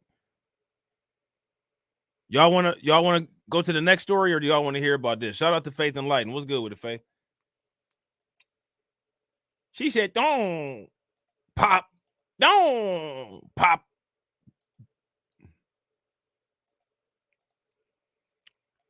Hold on real quick. This is the shocking moment. A furious wife attacked a naked sex worker she caught romping with her husband. The cheated on woman reportedly found pictures of the pair on her partner's phone and then followed him to the massage parlor in, is it, I don't know how to say this.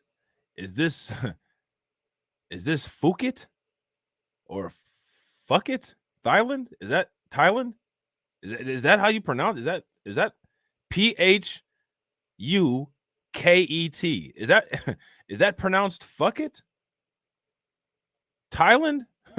On January 25th. We need some passport bros up in here. Phuket. Ah, okay. Okay, I was about to say, I need some help. We need some passport bros to help with the pronunciation. I don't know too much about Thailand. You know what I'm saying? He had already left. Oh, so the husband was gone. He was out of there. But she discovered the petite prostitute sitting on a chair, the polite prostitute. Footage shows that she ripped the towel from the girl, exposing her body, and then launched a volley of kicks and slaps for more than 5 minutes. At one point, the wife was standing on top of the shaken masseuse and grappling with her to snatch her phone while pulling her hair, as several other women watched. They was like, yeah, we ain't getting involved in that. The younger woman was heard repeatedly apologizing and asking her for forgiveness. She says, I didn't know he had a wife, and I will stop seeing him. There were a number of sex toys, mirrors, sex chairs, and used tissues seen around the room. I didn't catch all that, but we didn't watch the whole video. But damn, with customers paying around 2,000 baht, which is $65, for an hour with one of the girls. Police are now investigating the alleged assault on the popular holiday island known for its beaches and raunchy nightlife. Colonel Sarawat Chirpasit, the Muang Phuket Provincial Police Station, said today that officers were investigating the incident. He said officers are checking where the incident occurred. Nobody recognizes that massage place. Yeah, probably because it's illegal. Yeah, he kept them pictures, bro. Right, that's what I'm saying. Why she sorry? She wasn't doing nothing but her job. The husband is the one that's in the wrong. She just out here trying to get paid. I'm just trying to get paid. There have been no complaints from any of the people involved, but I encourage the victim to report the incident to the police. We will investigate it urgently for them. Yeah, what they're actually encouraging is that the victim say, yeah, why don't you come here to the crime scene so that then they can shut down the sex work operation. That's what the police want them to do. So I hope they're not that stupid and actually do that. Lawyer Anatrak Pathlin said details of the alleged attack had been leaked to him. He said it happened at a brothel in Phuket, where the younger woman was caught having an affair with the attacker's husband. And I mean, like, is that actually an affair if he paid her for some ass and she didn't know that he was married? Is that technically an affair? I mean, that's him cheating, but I don't know. I mean, like, that shit was transactional. I don't know how, you know what I'm saying? Like, that's the husband's fault. She need to be whooping his ass like that. You know what I'm saying? She said the assault is a criminal offense and the victim can report it to the police. I think the attack is extremely severe because several people were in the room and witnessed the slapping and stripping. It was unacceptable that the woman was stripped naked. It should be investigated fully. Listen, man, ain't nobody saying nothing about this. Ain't nobody saying nothing about this. And I guarantee you, whoever the pimp is that runs this place, the pimp that runs this place was like, hell no, don't cooperate with that investigation because they ain't doing nothing but just trying to shut us down. You know what I'm saying? They ain't doing nothing but trying to shut them down. So Bronze the God, shout out to my man Bronze the God. I don't know if he's in here or not, but he had actually sent me this article a while ago. And this was an article about KKK boots that were pulled from Walmart's website. Did you guys hear about that? Walmart has some KKK boots. I don't know what KKK boots are or what they look like, but apparently Walmart has some for sale. It looked like this is an article from the Huff Post. Okay. Walmart pulls KKK boots from website after tip from civil rights group. What are KKK boots? So here it says Walmart has deleted an online listing for hiking boots with red KKK on the tongue, telling Business Insider it would review how the inappropriate merchandise got on its platform in the first place. We have a process in place designed to prevent third-party sellers from offering inappropriate items on our platform, a spokesperson told Insider. We are reviewing how this happened and will apply what we learn to further improve our rules and process to prevent the sale of inappropriate merchandise. Walmart altered the entry by the Council on American Islamic Relations, which I find is interesting. It was the Council on American Islamic Relations that complained about this, a civil rights group that over the weekend thanked the company for dropping the oddly poorly named quote unquote KKK boots. So this is them right here, apparently. According to a photo of Walmart's online listing shared by Care, the boots were described as Harsuni men's tactical military hiking ankle boot, outdoor trekking shoes, and showed a black pair with KKK highly visible near the top of the tongue. The model was available in black or tan. So, so these are some damn police boots.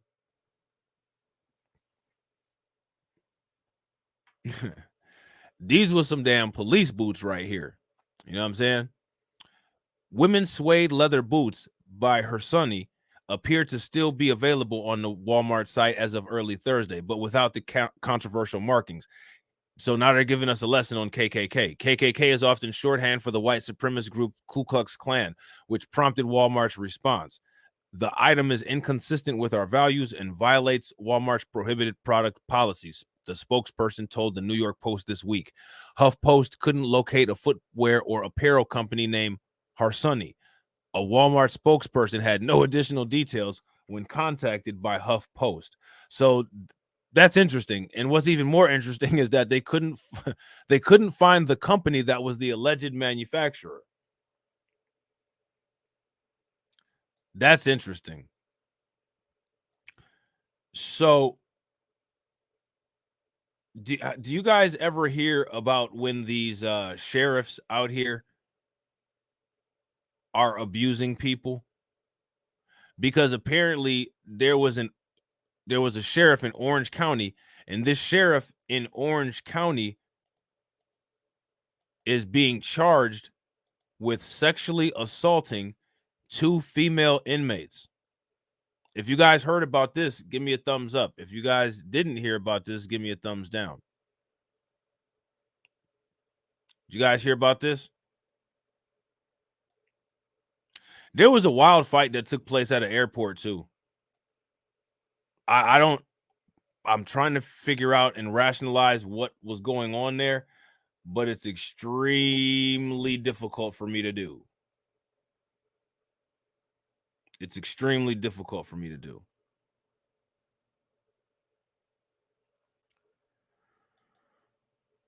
Orange County Sheriff's deputy charged with sexually assaulting 2 women inmates. This is the kind of stuff that doesn't make the news.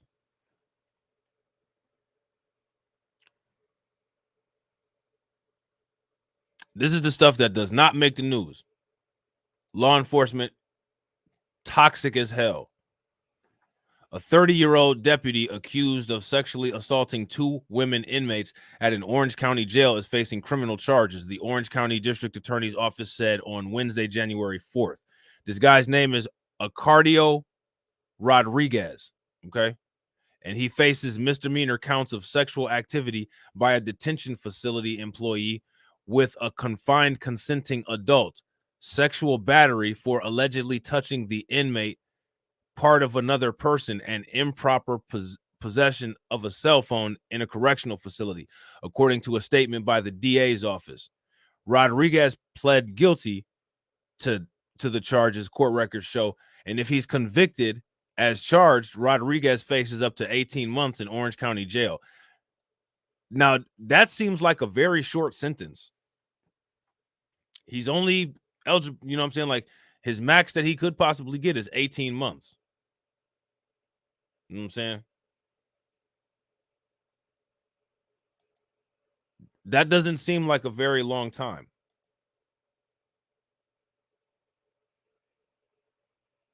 That doesn't seem like a very long time at all. An attorney representing Rodriguez did not immediately respond Wednesday afternoon to a request for comment. Prosecutors say that the deputy established an inappropriate relationship with the woman at the Theo Lacey jail in Orange, where he was assigned to work. They accused Rodriguez on multiple occasions of touching the women over their jail uniforms and directing them to engage in sexual activity while he watched, showing them pornographic videos himself. So he just had it. He had it popping off up in there. It was lit. It was lit. My girlfriend got a girlfriend. You know what I'm saying? Now here, watch this porn. You know what I'm saying? I'm gonna sit over here in this comfortable chair. Like, seriously? After hours at the jail, it was popping up there at Orange County Jail more than it be popping at the club. And he's just sitting there sucking it up. Now somebody gonna be in jail. Now somebody gonna have his ass in jail telling him take his damn clothes off while they watching the porn. If he end up getting convicted of this. And shout out to everybody answering the Nightbot. Katsy, Carla, and Val on it. You know what I'm saying? Anytime the police get into any kind of trouble, in my opinion, it should always be national news. Always. If you guys agree, give me a thumbs up. If you guys disagree, give me a thumbs down. Like the police are public servants, a sheriff, highway patrol, any of that kind of stuff. Anytime anything happens to them, the taxpayers should be notified immediately. Rodriguez, a Stanton resident, joined the Orange County Sheriff's Department in September of 2021. Prosecutors say the suspected sexual assaults of the female inmates are believed to have begun in May of 2022. The department launched an internal investigation that ultimately led to Rodriguez's arrest after intercepting an unspecified communication post, according to prosecutors. And it was about inappropriate sexual behavior between a deputy towards a female inmate. Because the allegations of physical contact between Rodriguez and the inmates concerned contact over rather than blue, the jail uniforms, because the inmates concerned contact over rather than below the jail uniforms, prosecutors were limited by state law charging Rodriguez with misdemeanors rather than felonies. Oh, okay. So what this is saying is that because he touched them with the uniforms on, that's why they were misdemeanors. If he had slipped that hand under those uniforms, then it would have been a felony. He's just a dummy that got caught. Facts. A big dummy, like the late Red Fox would say. So now here it says, the well-being of people incarcerated in our jails is an incredible responsibility that goes far beyond the simple minimum of physical safety. Orange County District Attorney Todd Spitzer said in a statement, whether they are awaiting trial or they are serving their sentence, inmates are completely dependent on sheriff's deputies and other jail staff for everything from food and medication to clothing. They have a sworn deputy sheriff betray his oath in office and serve and protect by preying on vulnerable incarcerated individuals for his own sexual gratification is appalling. Now, let me ask you guys a question. If this isn't the culture of the sheriff's department or the police, then why is it that we have so many stories like this documented? Why is it that there's a story like this going down every week?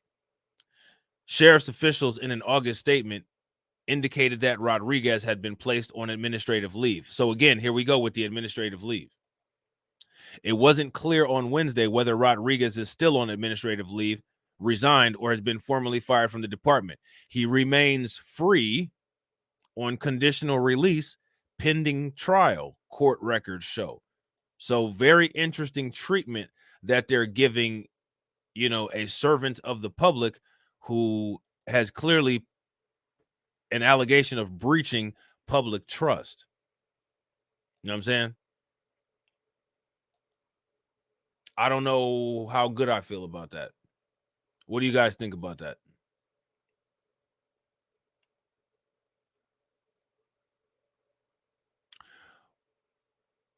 What do you guys think about that?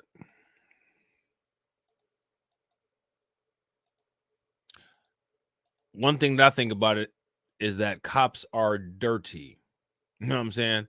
How many of y'all heard about this fight that went down at Miami International Airport? This was off the chain.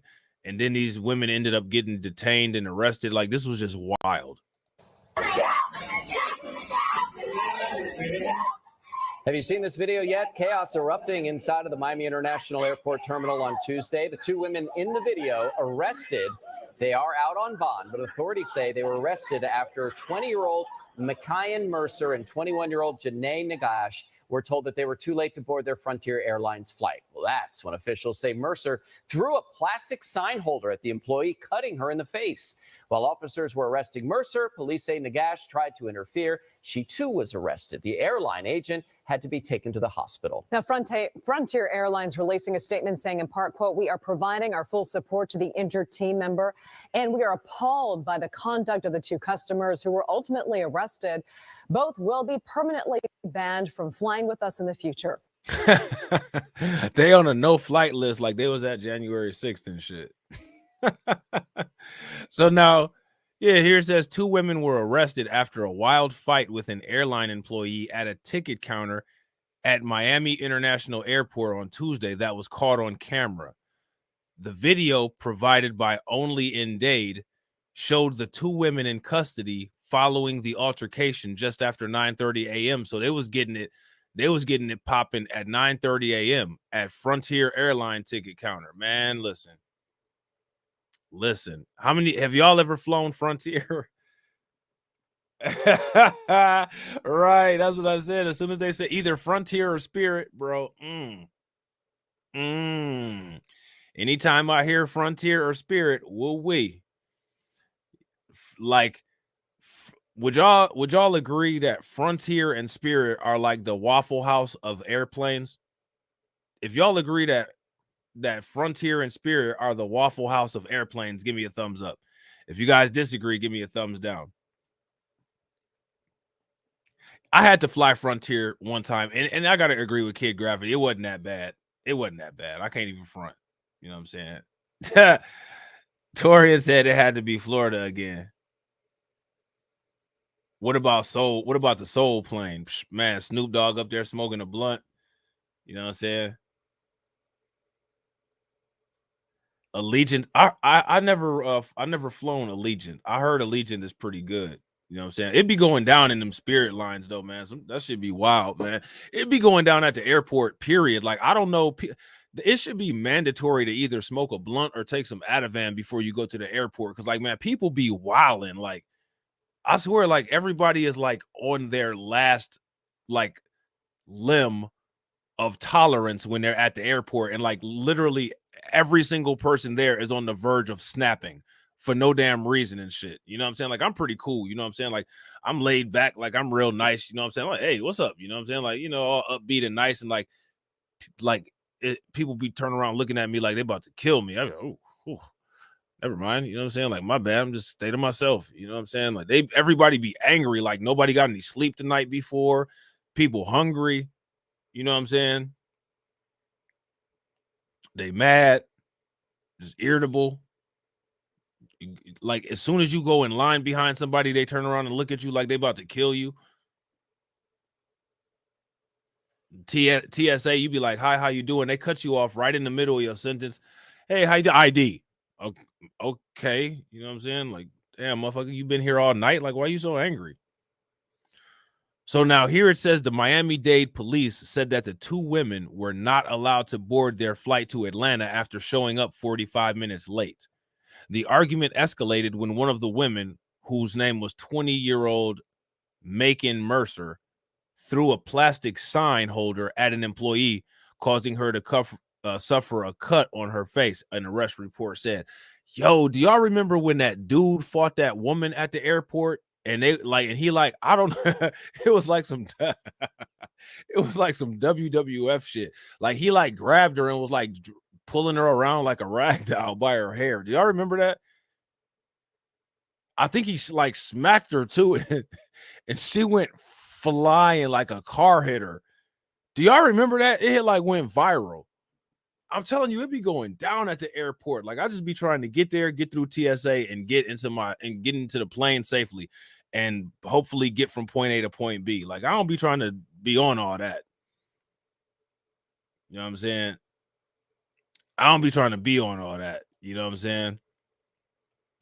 So now here it says the argument escalated when one of the women, oh, okay, we already read that. Officers took Mercer into custody, at which point the second woman, who was identified as 21-year-old Jania Nagash, attempted to interfere with the arrest, getting between the officers and screaming, "Don't touch her," the arrest report said.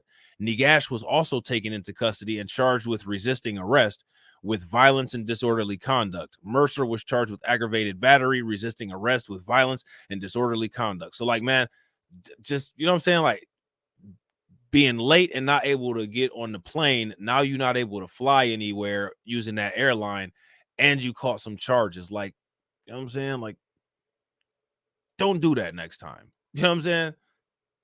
Like, don't do that next time. You know what I mean? So let me see what else do I got for y'all. Let me see if there's anything else.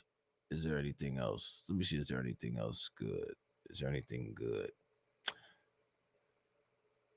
Let me see. Let me see. Let me see. Oh yeah, that's right. I was about to show y'all about these things right here. Hold on real quick. Let me just pull this over here. Yeah, I got a couple more things. If you guys are enjoying this stream, give me a thumbs up. If you guys aren't, give me a thumbs down. Y'all know I like these crazy stories, man.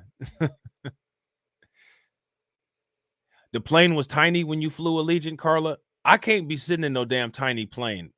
Like when I'm all scrunched up like an accordion, my knees and shit start hurting. I can't do all that. I get irritated. I'll go out the emergency hatch like, man, screw this. You know what I'm saying? Shit, I'll just get there on my own. Give me my parachute. All right, y'all, peace. I can't sit like this no more. I had to get up and start walking around. Sir, we need you to have a seat, please. Now, I forgot if y'all answered this or not, so I'm gonna have to ask y'all this again. Do y'all know who Nathan Chasing Horse is?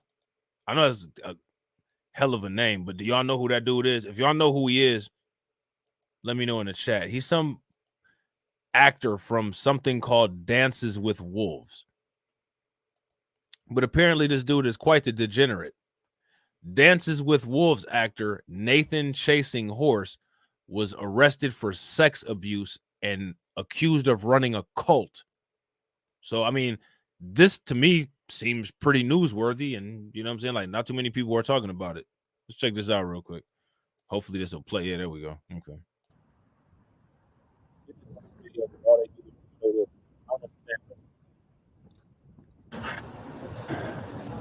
We don't need to sit there and watch no damn police lights. Everybody's seen those before. So now here it says a former actor accused of running a sex cult was arrested by Las Vegas police on Tuesday for allegedly sexually assaulting indigenous girls as young as 13 years old for roughly 2 decades, police show. So now, are they going to come out with a Netflix special called Surviving Nathan Chasing Horse? Because this dude was sexually assaulting indigenous girls as young as 13 for roughly 2 decades. They're not even talking about this. This is the kind of thing that people claim that they get so outraged about. But as you can see, you know what I'm saying? Ain't not saying nothing about it. Kid Gravity said he was the head Indian in the movie. Okay, he was the chief, huh? He was Chief Keef, huh? So now here it says Dances with Wolves actor Nathan Chasing Horse, who is 46, was taken into police custody after SWAT officers raided his North Vegas home, where he reportedly lives with his 5 wives. How many of y'all knew that this dude had 5 wives? I didn't know you was allowed to have 5 wives. They must have some different type rules. They must have some different type rules in Las Vegas. Some really different rules. I knew like sex work and prostitution was legal there, but I didn't know having 5 wives was like a legitimate practice there. Chasing Horse, whose full name is Nathan Lee Chasing. Wait, hold on. His full name is Nathan Lee Chasing his horse? So his name is a damn sentence? It says Chasing Horse, whose full name is Nathan Lee Chasing his horse. So he got 5 names, and his name is a damn sentence.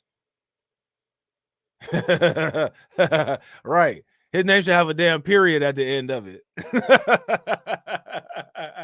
His name should have a damn period or an explanation mark at the end of it.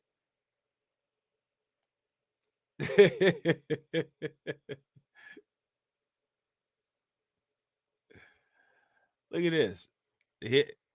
Hey, Mr. Knickerbocker says, yo, why is this client making me sit on the phone while he attempts to learn how to use Canva? Tell him you better do like you and get on YouTube. It's plenty of videos on YouTube about how to use Canva. You know what I'm saying?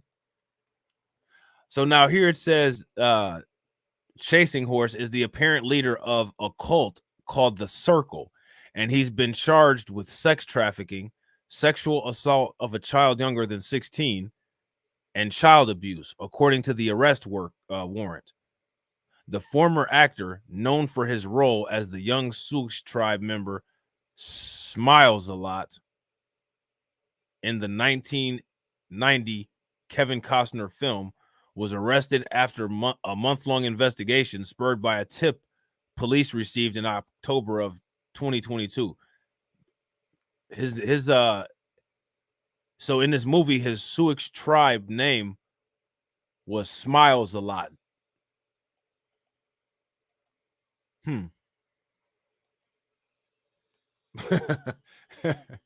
Yeah, okay.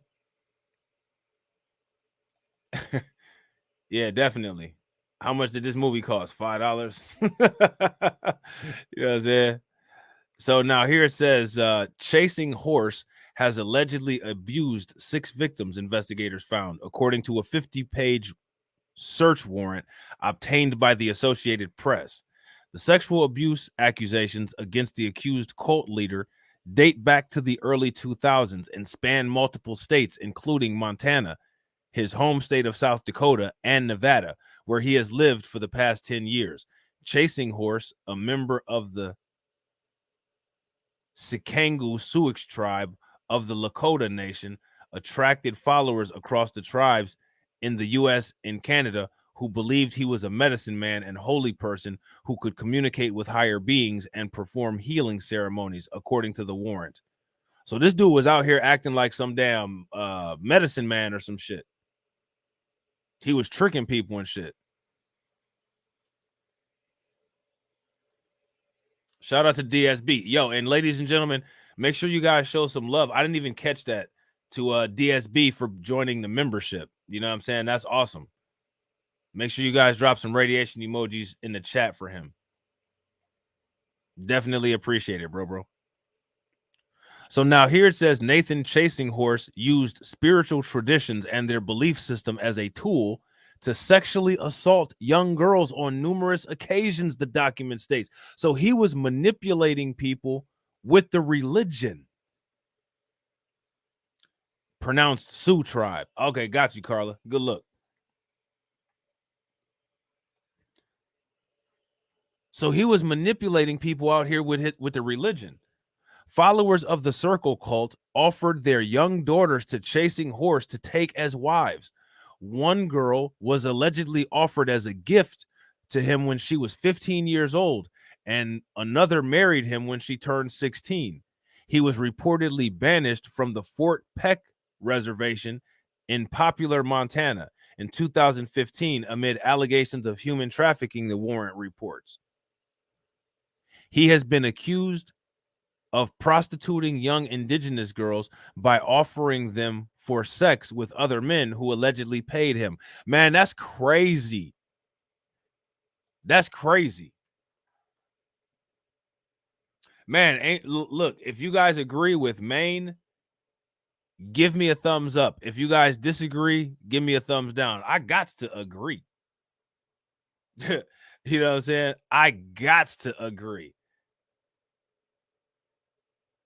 You know what I mean? The youngest of his alleged victims was just 13 years old. So the youngest of his victims was 13 years old. The warrant also states that Chasing Horse allegedly recorded his sexual assaults with his victims. So they must have some evidence of these sexual assaults going on with some recording. The former actor's arrest comes as prosecutors and lawmakers across the country have began to pay greater attention to crimes against indigenous women, including human trafficking and murder. And I had no idea that that was going on.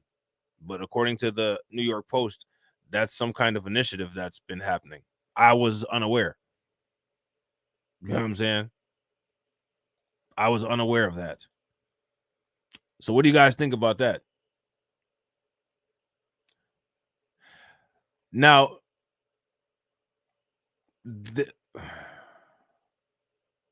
there's a dude that grew up in a cult. And in this cult, he had a dad and he had 5 moms and he had 44 siblings. You know what I'm saying? I don't, you guys don't want to talk about that, do you? This dude grew up in a cult. What's up with all these cults? I didn't know the cult life was so damn popular. PD said $5 on $5 crime. Yeah, and they got their own police to take care of it too. You know what I'm saying?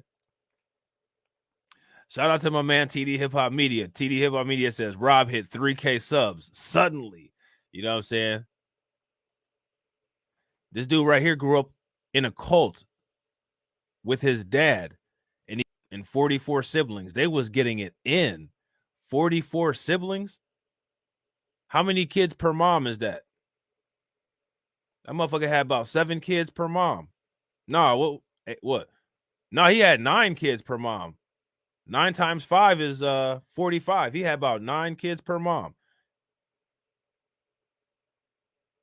9 kids by 4 of them, and then like 8 kids by 1. Man, it was popping in that cult. This dude's name is Calvin Wayman. The cult was the Fundamental Church of Jesus Christ Latter-day Saints. Imagine that in 2019. After finding the religion too restrictive and didn't realize that his family situation was far from normal until he relocated to California. You understand me? This dude was living the good life. He had 5 moms and 44 siblings. You understand me? What kind of house did they have?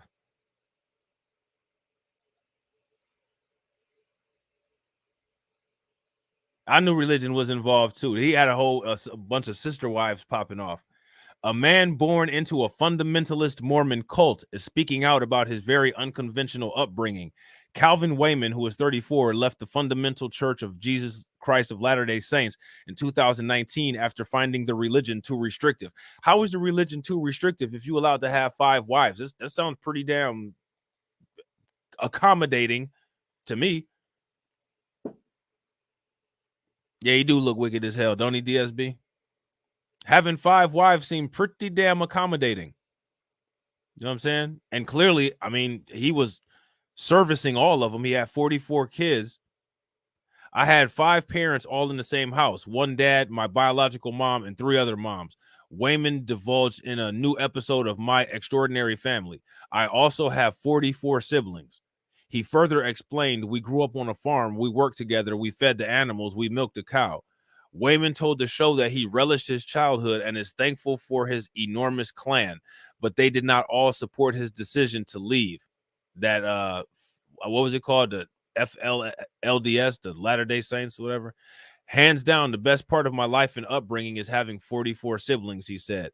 But there were certain key points in my life where the religion became very detrimental to my development. And when you have 50 people in your family, there's a lot of different reactions.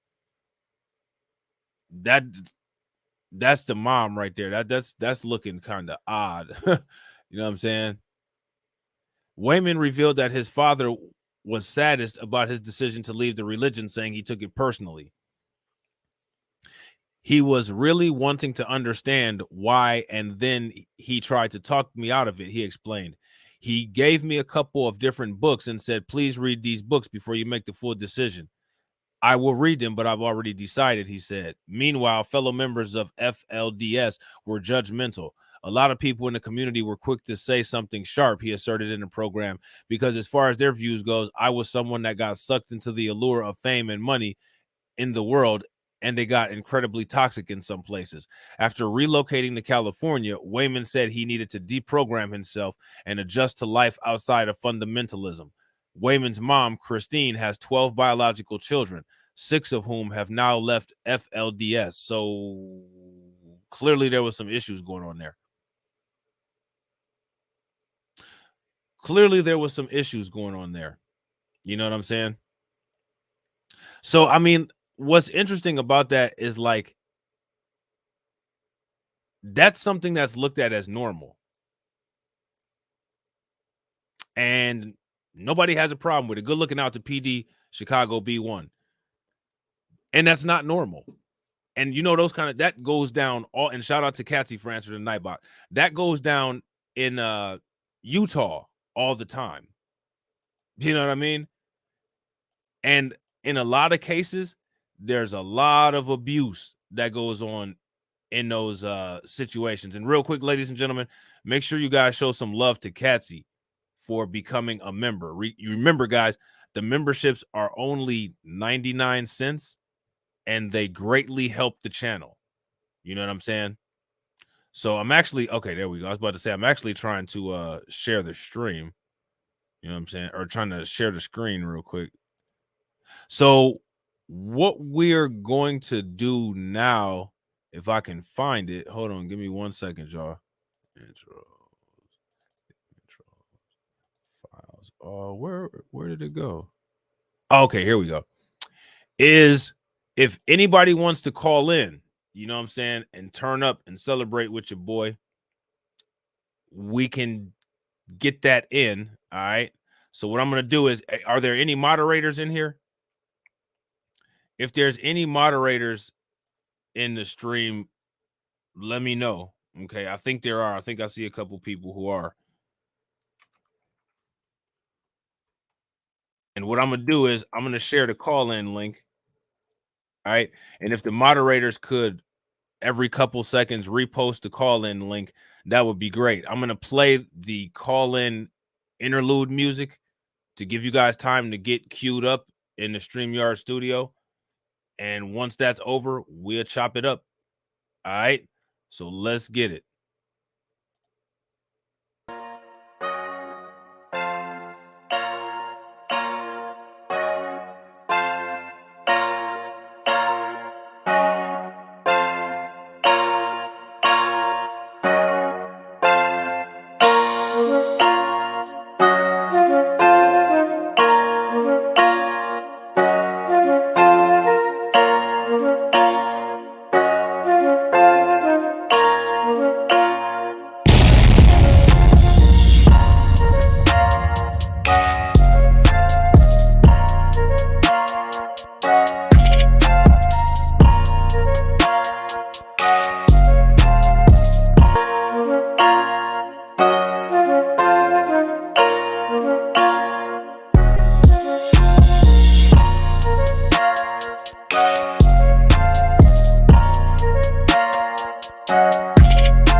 So we got a caller, a struggle streamer.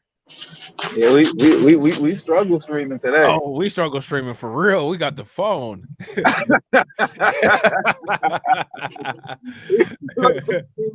got the phone. We struggle streaming off the phone. Forget using the laptop. No. On the phone. Hold on. As a matter of fact, we really this the ultimate struggle stream for real. Like the audio visualizer is struggle streaming, but you know you struggle streaming when you out here like this. Oh.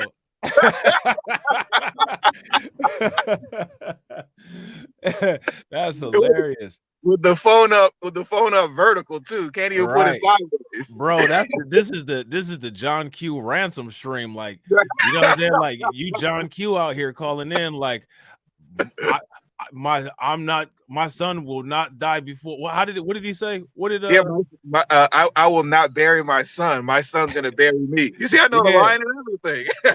yeah. You got to do it like Melvin Gregg did it. We got Torian Rain in the building. What's good with it, Torian? TD look like he about to go commit a heist. Right. do you see the? Do you real quick? I'm glad you said that, Torian. That reminds me. Everybody, make sure that you acknowledge the message scrolling across the bottom by putting in a thumbs up, so that I'm not involved in any of that. Now all y'all are involved. That's Rico coming down right now. That's hilarious. That's hilarious. So, yo, ladies and gentlemen in the chat, make sure you guys throw some radiation emojis up there for TD and for Torian, because both of these gentlemen are people who have been very supportive and are a big part of me being able to reach 3K on this channel and 4K on my other channel. So shout out to both of y'all. You know what I'm saying? Appreciate both of y'all. When are they going to let the other channel out of jail? You know, I don't post while I got an active discipline. You know what I'm saying? So I got till March. Oh, okay. Also, technically you can, but like you just wait for the one to drop off. Yeah, because I never try to ride with two. Last time I tried to ride with two, like I had the one and then they slapped that other one on there real quick and I had to delete all my content off. Oh man. Yeah. Okay. Torian, when y'all dropping the next Blacklight Revelations collab? Did y'all just do that yesterday? It's coming. It'll probably be Saturday, though, most likely. Oh, okay. Man, don't never tell TD if you about to do a crime or something like that, man. Like this kind of just blow up the whole spot. You know what I'm saying? I didn't know it was supposed to be a secret. that's how Biden and that's how Biden got knocked with them classified documents. You know what I'm saying? Obama supposed to be his boy. Come talk about Biden. Don't you got them nuclear plans in the trunk of your Corvette somewhere? You know what I'm saying? Well, that's why I did the heist by myself. You see nobody in the car with me. That's hilarious. That's hilarious. So yeah, man, and yo, congratulations to Torian, because Torian got them videos that's popping off real nice. You know what I'm saying? That video that you did about that Sarah Lynn Davis. Yeah, Sarah doing real well. Yeah. Yeah, I think what I'm figuring out is like, you know, because this is such a huge like topic right now. And so much stuff is coming out. I said the smartest way to do it is if you do a whole bunch of videos and do like at least one video a day on that particular topic. And I'm realizing those are the ones that are really, really shooting off. So today, my next video, as a matter of fact, that's getting uploaded at 2 is about Preston Hemphill. Ah, okay. There's new information on him. Yeah, well, it's pretty much like the same stuff that we have so far, but you know, it's me giving my take on it. Ah, okay. Got you. So what do you guys think about all of this? What do you all think is going to be the end result? Like, do you think that this is going to be one of those nationally viewed trials that everybody has their eye on? Yeah. Yeah, oh, I definitely. Yeah.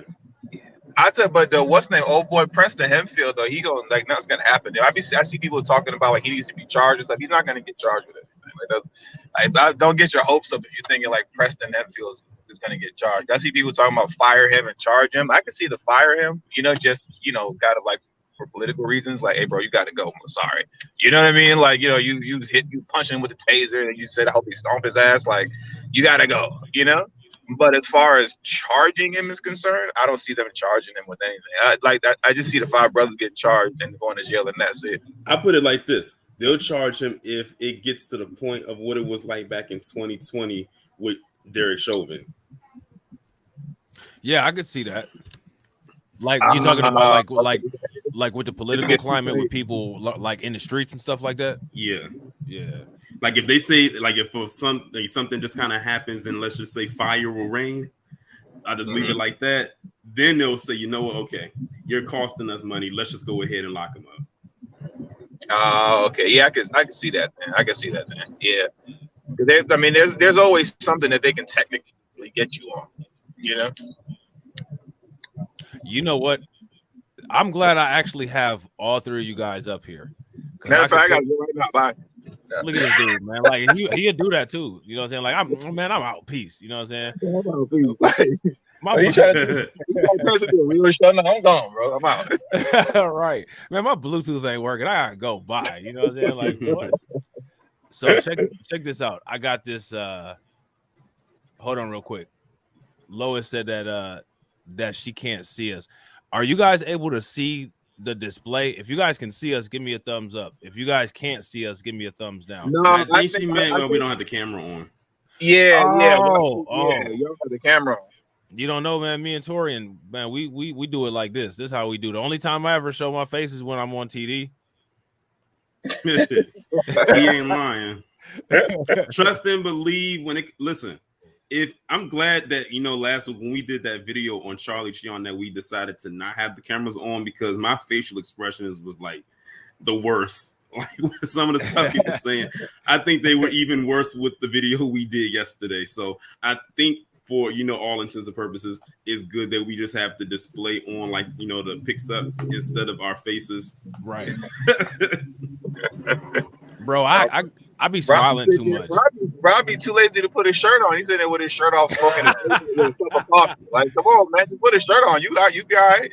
Right. Yeah, I'm sitting up here like Rick Ross, you know what I'm saying, with my bottle of Ciroc. I don't need everybody seeing all that. So did you guys see the Piers Morgan thing? No. You sent it to me. Yes, you sent it to me yesterday, but I only watched a little bit. I can only take a little bit of Piers Morgan, and then I told you what part I had stopped on. Oh yeah. We should actually take a look at this. All right, go ahead, run it. If you guys want to. Yeah, I got a little bit of time. I got at least like 10 more minutes. Okay, cool. You down to check it out, Torian? Yeah, that's fine. All right, cool. Check this out. So initially right here, it says, is the Tyree Nichols killing racist? I mean, like, why do y'all think they keep asking that same question? Because it was black cops that was involved. Yeah, and they want to spin the narrative that it's not so bad. You know what I'm saying? Just so like whenever we get back to regularly scheduled programming of Mzungu's doing it, they can say, hey, those 5 black guys did it, so it wasn't racist when they did it, so it's not racist when we do it. Yeah, I agree. So there's this guy named Zuby, and I'm just curious if anybody in the comment section is familiar with Zuby, but you guys will see what I'm talking about. A Black Lives Matter organizer and activist, Iman Aiden, and rapper and podcaster Zuby. Welcome to both of you. Iman, I don't get this narrative at all that is coming out. It's been coming here from people as well, that somehow this is all about racism and white supremacy. It's not. It's about 5 poorly trained, thuggish black police officers. That's the part right there, Rob. A black man. I was just gonna say that. That was the part right there where I stopped. I didn't go past that. Okay. As soon as he said thuggish, I was like, we knew what he was talking about. And has Piers Morgan ever said that about any, like, a white cop? I never heard him say that. Nope. Never. Nope. Yeah, on a side note, this struggle streaming stuff is so comfortable. Got the phone up vertical, looking goofy. Like, this is comfortable. Bro, I'm telling you, it's the life. I got to struggle stream like this more often. Like, bro, it's a lifestyle. You know what I'm saying? Struggling is a lifestyle. I said Piers is just mad because Meghan Markle wouldn't pay him any attention. Right. Big facts.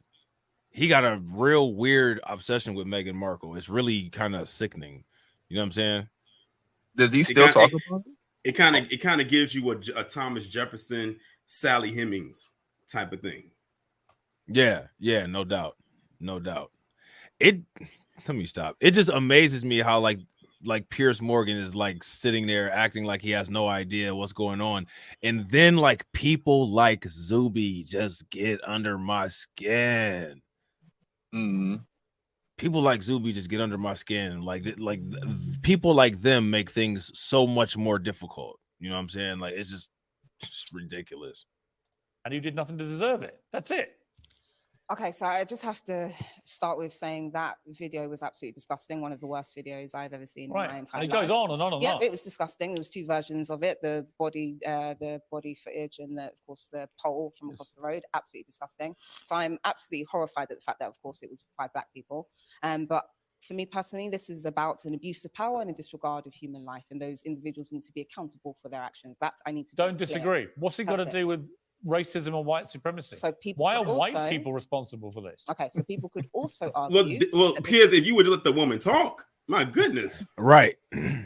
Right. Mhm. You right.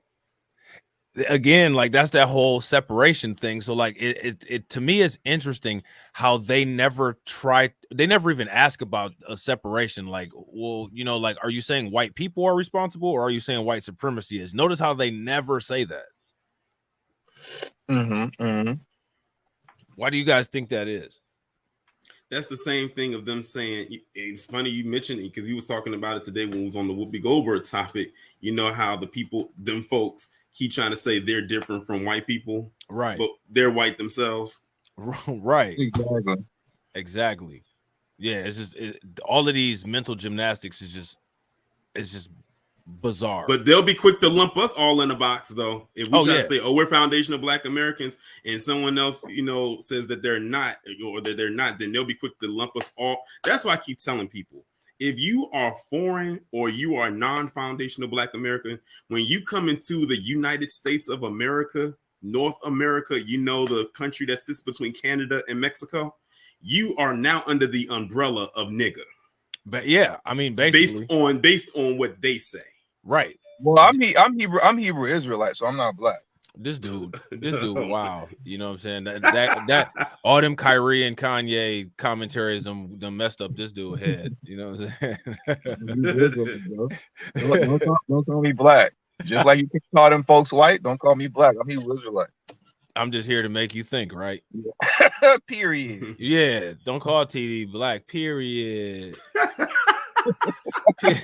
Period. Hey, Rob, not to shift gears, but I'm still laughing at that person's name you was saying the other day.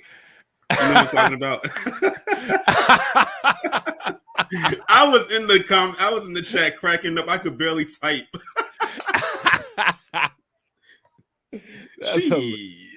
Shit, yeah. Shit.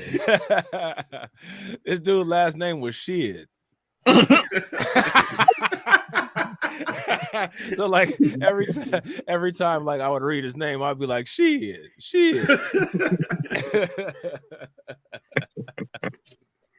That's hilarious, man. This dude, man, I heard. Stop messing with the Hebrew Israelite identity, TD. You know, you said you identified as a furry yesterday when we talked. Right.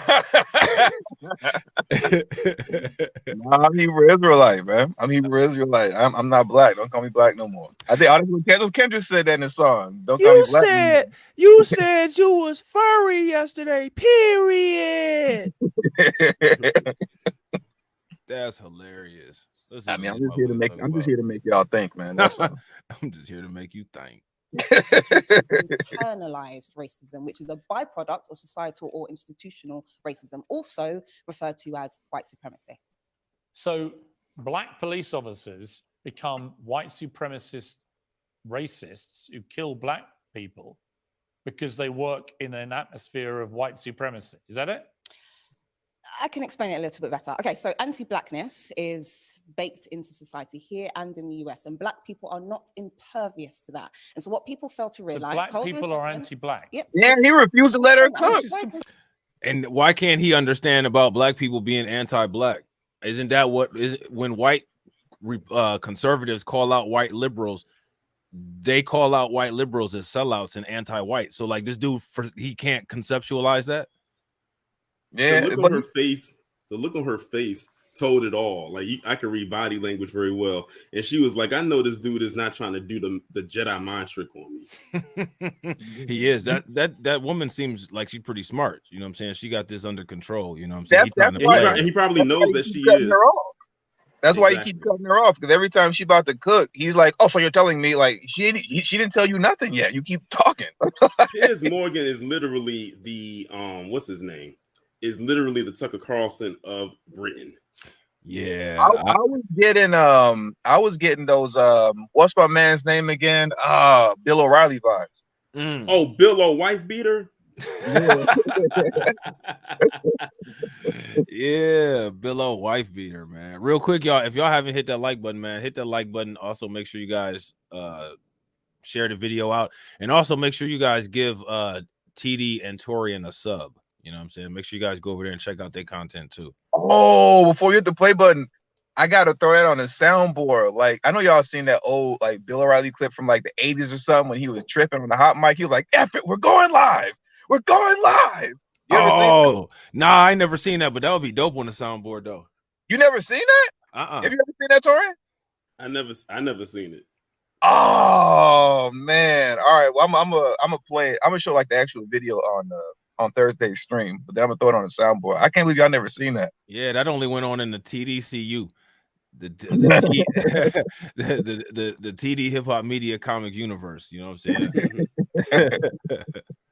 Confusing. So let me explain it. Let me explain it, Piers. So what people fail to realize is that when Black people have to contend with racism, they can end up internalizing it. And that can result in low self-esteem, self-loathing, and rejection of one's community. And when you combine those feelings, which as we know are also referred to as unconscious bias, when you have those feelings and they are compounded by hierarchy and power, it can lead to an individual abusing said power and projecting their self-hate onto another. And this is why, in my opinion, why we see Black and white police officers killing more Black people than we do white. Reason why is because of racism, which includes internalized racism, Piers. Right. I think that's complete nonsense. You would, because you're a white man and you don't understand. Exactly. I'm white. My skin color means I have nothing to do with it. She got him with that one. And see if he's allowed to have a view. So what's your view? Yeah, she did. Y'all want to elaborate a little bit? And I mean, just the accent alone is what really killed it. Exactly, because you're a white man, you don't understand. That's hilarious. Look at Zuby. He got the dead eyes. He's ready. And that's why I said, I had put on Twitter, I said, dear Black people, stop arguing with PC when it comes to racism. What's going on right here is exactly what I'm talking about. Facts. Because whenever that topic comes up, they put a barrier up so high that it's probably literally knocking on them golden gates. Yeah. It's that high up and it's thick. So that's why I say don't try to like argue with them about it. That's why I'm trying to get into a calm place when it comes to dealing with these trolls, because I saw somebody did a video yesterday about the Coonstress and how her and Fakem pretty much use the same script when it comes to their talking points. And I had said how people like them didn't even offer condolences to Tyree Nichols' family or even say RIP. And then someone came up in there talking about, oh, you just mad because she's telling the truth. I said, the urge to want to respond to that, but I'm not going to do it. Yeah, I saw that video too. Yeah. Look at Zuby looking like a strong warrior for white supremacy. That's what I said. Yeah, man, he got the dead eye. I can't wait to come in and rescue Lord Morgan. You know, like, geez. I thought of Lord Farquaad from Shrek. That's hilarious. That's hilarious. Yeah, he ready. He looking like the Coon 5000, like you know what I'm saying? Like Coon 5000. Coon mode activated. You know what I'm saying? He run after you, he be doing that run like the little dead, like the T1000 run for like 10 minutes with the hands like this. Chasing after a butter biscuit. He got them MKKK ultra eyes.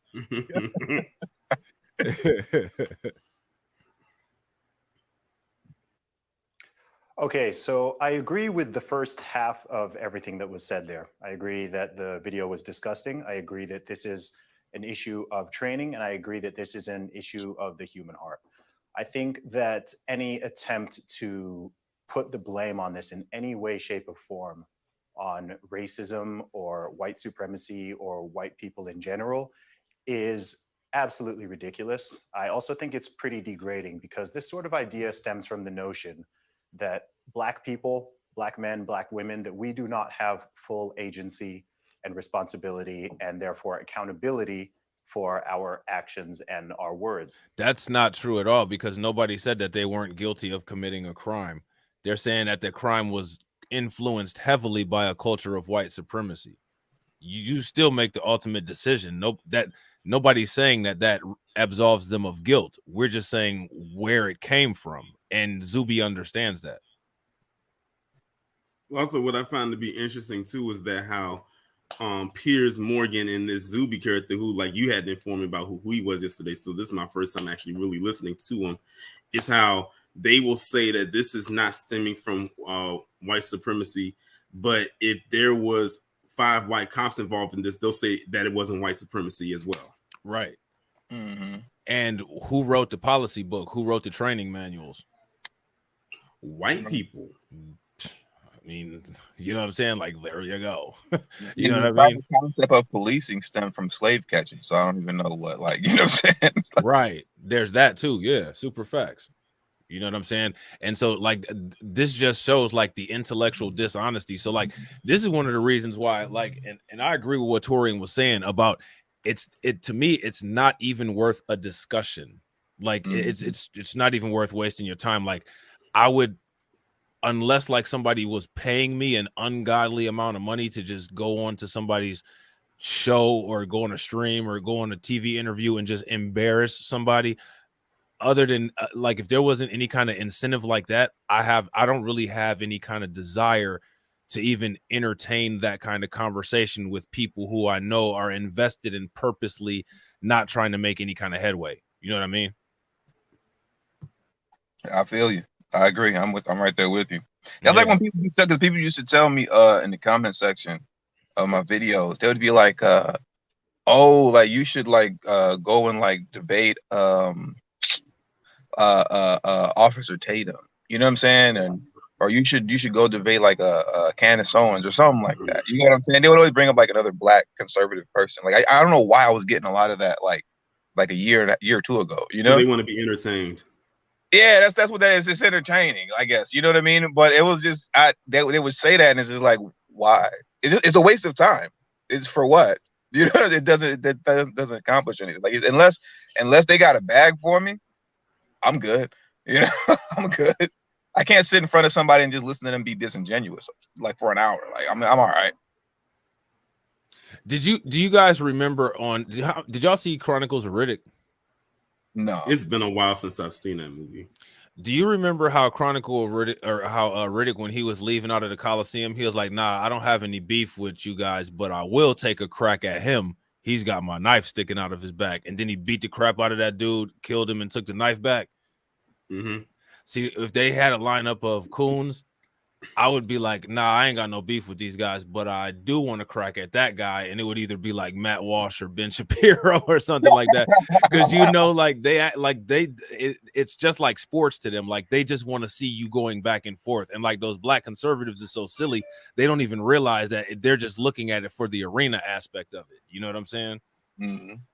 I forgot that I have access to like certain things on here. Like I put DSB on the screen on accident. I just tapped on it and it came on the screen. I said, "Oh, look, this dude up here experimenting around in my stream yards." Yo, make sure you guys show some love. Throw some radiation emojis in the chat for DSB. DSB says, "Is that Van Jones' little brother on the screen?" It looked like Van Jones' brother. You know, you gotta ask yourself, how hard can he cry? Right. How hard can you cry, bro? End up in these ridiculous situations where no matter the permutation, no matter what happens, even if there's not a single white person involved in the situation, in the Memphis police force, even the police chief is a black woman. The large percentage of the force is black, and people are still trying to lean on this white supremacy is the answer and the reason for everything. And honestly, it's lame. And as someone who's lived my entire life as a black male, certainly I've never been possessed by this sort of phantom of white supremacy that's made me want to attack anybody, let alone another black person. And I think that we need to put the blame and responsibility squarely on the individuals who were involved in this. I completely agree. It's tragic that this young man died. I completely agree. I mean, just to note some. On a side note, because like you know something that me and Rob was about. Hey, pause the video, Rob. And look at that. Look at that.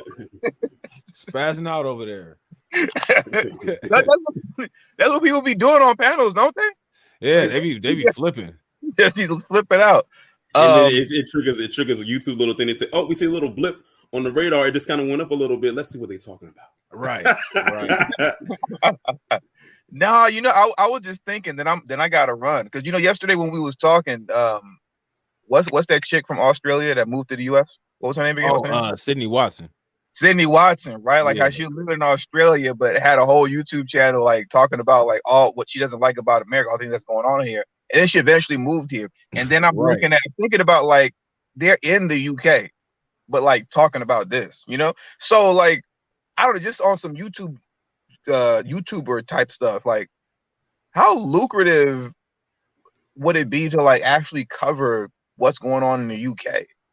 You get what I'm saying? Like, but we here in America. You know what I mean? Like, does that you think it would translate the same or nah? It wouldn't translate the same. Nah, I don't think so. And the reason I don't think it could possibly, depending on what kind of thing it was, but like all the other places in the world like watch the United States because like we set the pace for the rest of the world. Like I don't think anybody is really checking for the UK all like that. They might be like in certain aspects, but like I don't think that any, I mean, like, you know what I'm saying? There's not really like they don't have the same gun issues.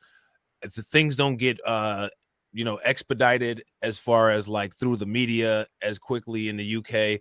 They've got different issues, you know what I'm saying? I don't know how much of a market there would be for people's interest in what goes on in the UK here in the United States. I'd be willing to play with it though, because like honestly, I like international news, but I don't know how that would transfer across people other than me. You know what I'm saying? Right. No, that makes sense. What do you think, Torian? You think people would be interested in what's going on in the UK or not? Probably not, and clearly they aren't either, and they're over there. That's a great point.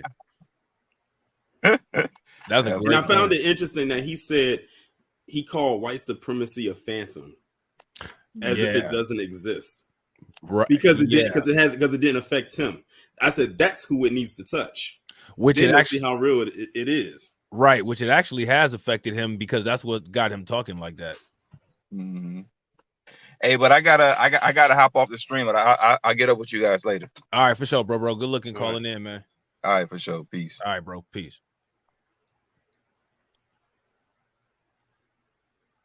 He just muted. Yeah, I'm trying to like leave out properly. Like how do I just leave the stream? That's I don't like I mean, if I cut off the phone, I guess it'll just go off. You know what I'm saying? Yeah, if you restart it, you can never go wrong restarting the phone. Right.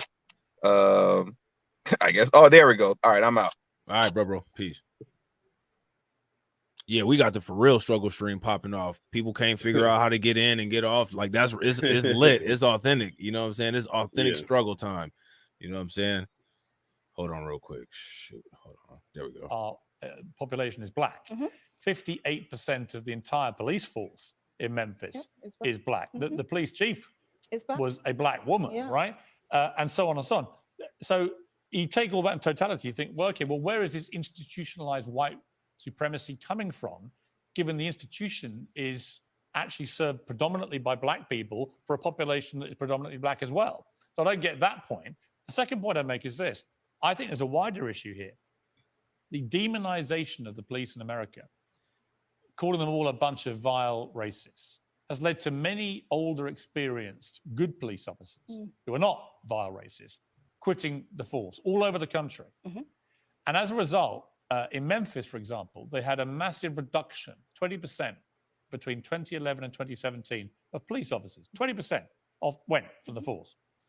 And so to try and restore the numbers, they made it easier to become a police officer. They reduced the restrictions, reduced the qualifications. So now he's coming with the Larry Elder argument. Yeah. What do you think about that? I mean, if you come with the Larry Elder argument, that's like talking to another white supremacist. Right. They basically, it's almost like they become bosom buddies at that point.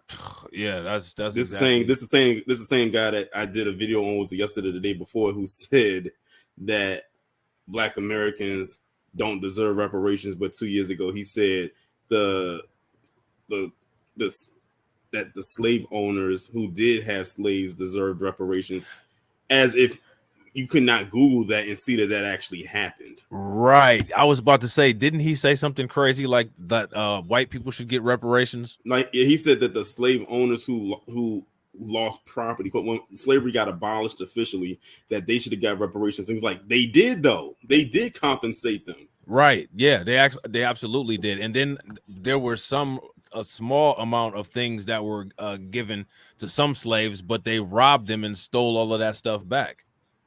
Yeah.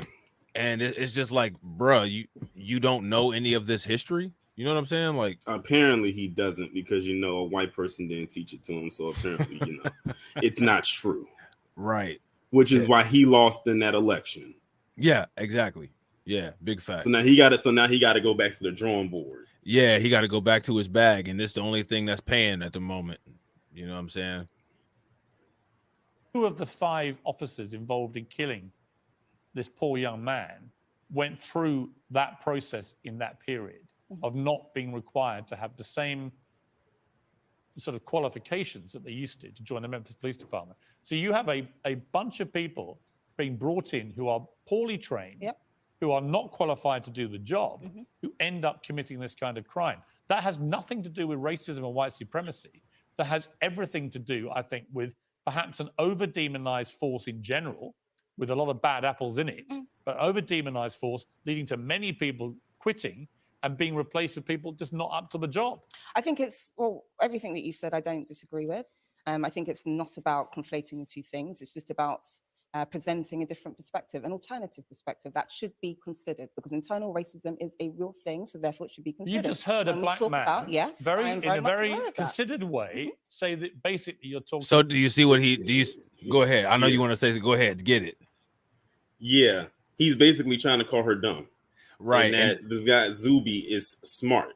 That's what he basically, because notice he's not going to combat with him. He's combating with her. Because when he said what he said about the fan, basically it goes back to what I said about how these white supremacists use the Sambo as a shield. That Zuby guy is a shield for Piers Morgan. So he gonna let Zuby get all those talking points that Piers really wants to say. Right. And much like how Jason Whitlock was on Tucker Carlson the other night. Tucker Carlson just sat back and let Jason Whitlock say all of that stuff that he said. And Tucker only gave 2 little sentences at the beginning and at the end of the segment, and that was it. Yep. I said the Sambo doesn't realize how much of a tool they actually are, until they get broken, of course, and then that's when they're going to realize it's too late. Yep, super facts. Hold on, real quick, bro. My screen is froze. Give me like 2 seconds. I'm waiting for this thing to. Okay, hold on. Here it comes. Hold on. Let's see. Give me 1 second. All right, there we go. Nonsense. No, so the idea that you. So I'll ask that. So Zubi, do you believe that internal racism is nonsense? Do you believe that black people cannot internalize racism? Do you believe that? I don't believe that it's completely impossible. Okay. I don't think it's impossible for you heard that, right? I don't think it's impossible for a person of any race or ethnicity to harbor hatred or animosity towards people who may look like them or share some things in common. What I completely disagree with is the idea that in every single one of these situations, that no matter what happens, we just jump to white supremacy as the problem. We've seen this happen many, many times. And I agree with you. And I think one of the biggest issues with it is, I think one of the biggest issues as well is it's actually a distraction from a very important conversation, which Piers was leaning into there, which is that when it comes to the police in the USA and also in other countries, there's clearly an issue of character, qualifications, and prejudice, training. I don't know exactly. Yeah, and prejudice is the foundation for all forms of discrimination, including sexism, misogyny, racism. Oh, see, now there she goes. Now she messed up. You see what she did? When she went into the intersectionality route. Yeah, she went into the. She was on the right track, and then she had to slip in that intersectionality feminist talk. Yep, she got on her where it was not needed. Right, she got on her Democrat bag. That's what she did. And the list goes on. So if you have not dealt with your prejudice within an institution, it will manifest in racism. That's a fact. Iman, that's a fact. You're talking over. That's a fact. I think he's one to talk. Talking about some talking over. Yeah, I was just about to say, as many times as he cut her off, and here he come. You know what I'm saying? Talking about for one, you're talking over. Like this is, but and then again, he's really enjoying watching Zuby and her fight, and like they don't understand that dynamic of him like being the referee. Like this nothing's going to change as a result of this, but this is just a sport. Like this is equivalent to a basketball game for Piers Morgan and his audience. Yeah. You know what I'm saying? Yeah, he's entertained by this. Oh yeah, absolutely. He's loving it. And he's also loving the fact that he can tell them what to do and referee this. You know what I mean? I think bigotry, racism, none Yeah. of which had anything to do with this particular incident. What are you talking about? I just explained to you internal racism, which is based off of prejudice. It had nothing to do with why these And I said it thugs should be killed considered. this man. I said it should be He considered. said it again. Yeah. Do you see it? Yeah. He said it again. Yeah. He would never. Did he call Derek Chauvin a thug? He's never called another white man a thug ever. Okay, well that answers that. And if you look, they never do that. They never call other white people thugs. Those are words that they have that are reserved we can for give us. plenty of examples of when they have been acting real thuggish, as he said. Facts. Look at Brett Favre. He's a thug. Ooh, yeah. What did Piers Morgan have to say about that? Probably nothing. Probably nothing. What about Dana White acting like a thug? Acting like a thug. Oh yeah, and that was recent too. What did he have to say about that? Probably nothing. Nothing at all. Jerry Jones. Well, that couldn't be any type of racism or anything. Like, this is just again, like, this is just, to me, more evidence of why these kind of conversations with these particular people are just completely unnecessary. Yeah, that's what I said. Don't even bother. Yeah.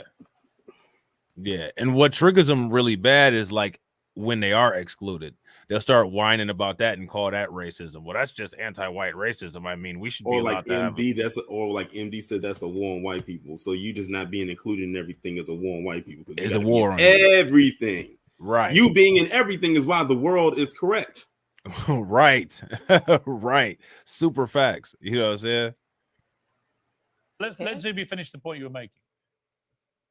Okay. Okay. Even following on from that point, I'd also say this is mind reading as well.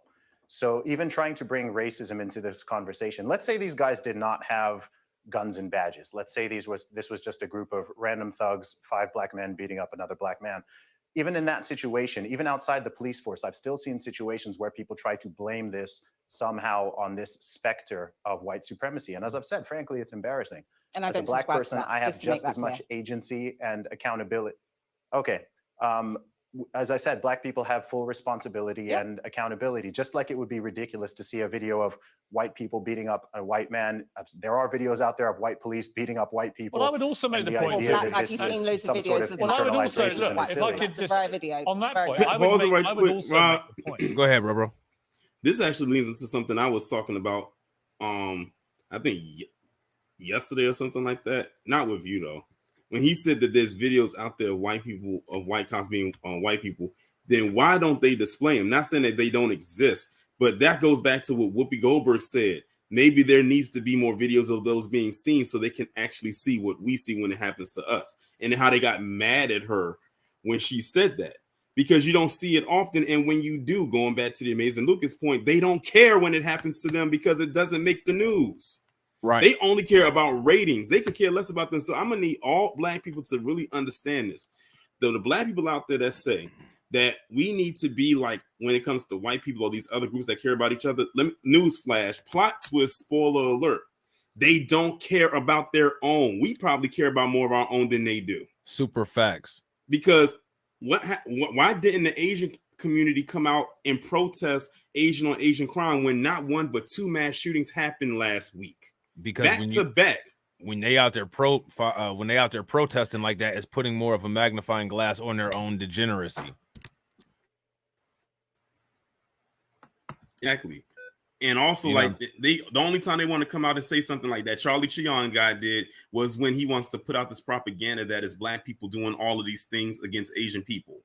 And even then they don't come out because it's not happening. Right. At least not in the context that he put it in.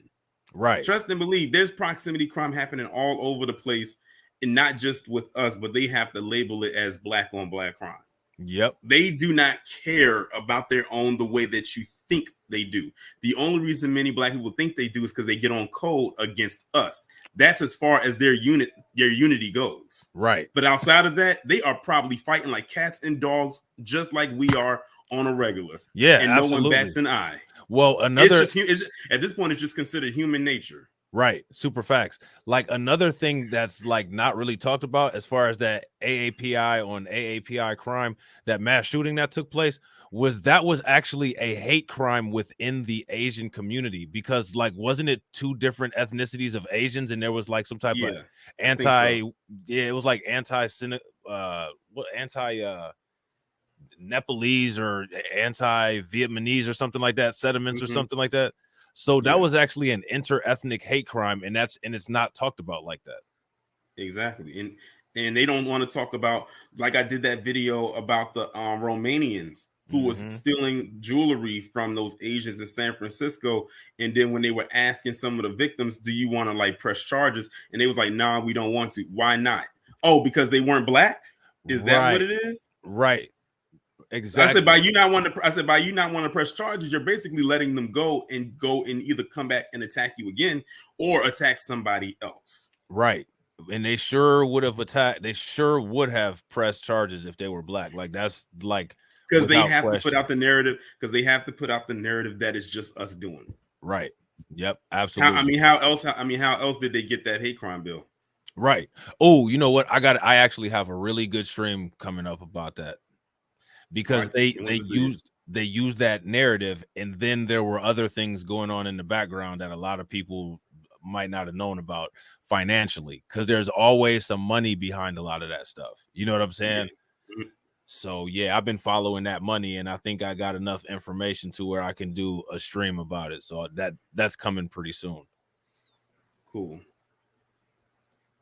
That if people genuinely believed it was racism, then given these scenes were as horrific as the George Floyd killing, in my view, no better, no worse. I mean, this went on for a much longer period and was disgusting and abhorrent to watch. Completely innocent guy just getting beaten and then he died.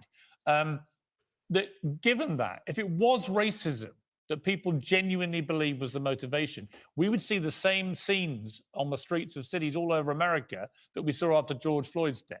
We would see the riots. We would see burning cities. We would see that kind of pause it right quick, Rob. Yep, the truth is, even the people claiming. Go ahead, bro. I bet Piers Morgan would want to see that. That way he can come on his platform and spew more propaganda. Yeah. Yep. And what they keep trying to gaslight black people into quote unquote rioting. They notice they always put that out there every time something like this happens. Oh, we got to brace for a riot. We got to brace for an attack. We got to brace for this. Let's call in the National Guard. If they would have took the kind of precautions that they take against black people on January 6th would have never happened. And you know what? As crazy as it sounds, I wish something would have popped off after what happened in Monterey Park and Half Moon Bay last week, because they wouldn't have seen it coming. Right? No, not at all.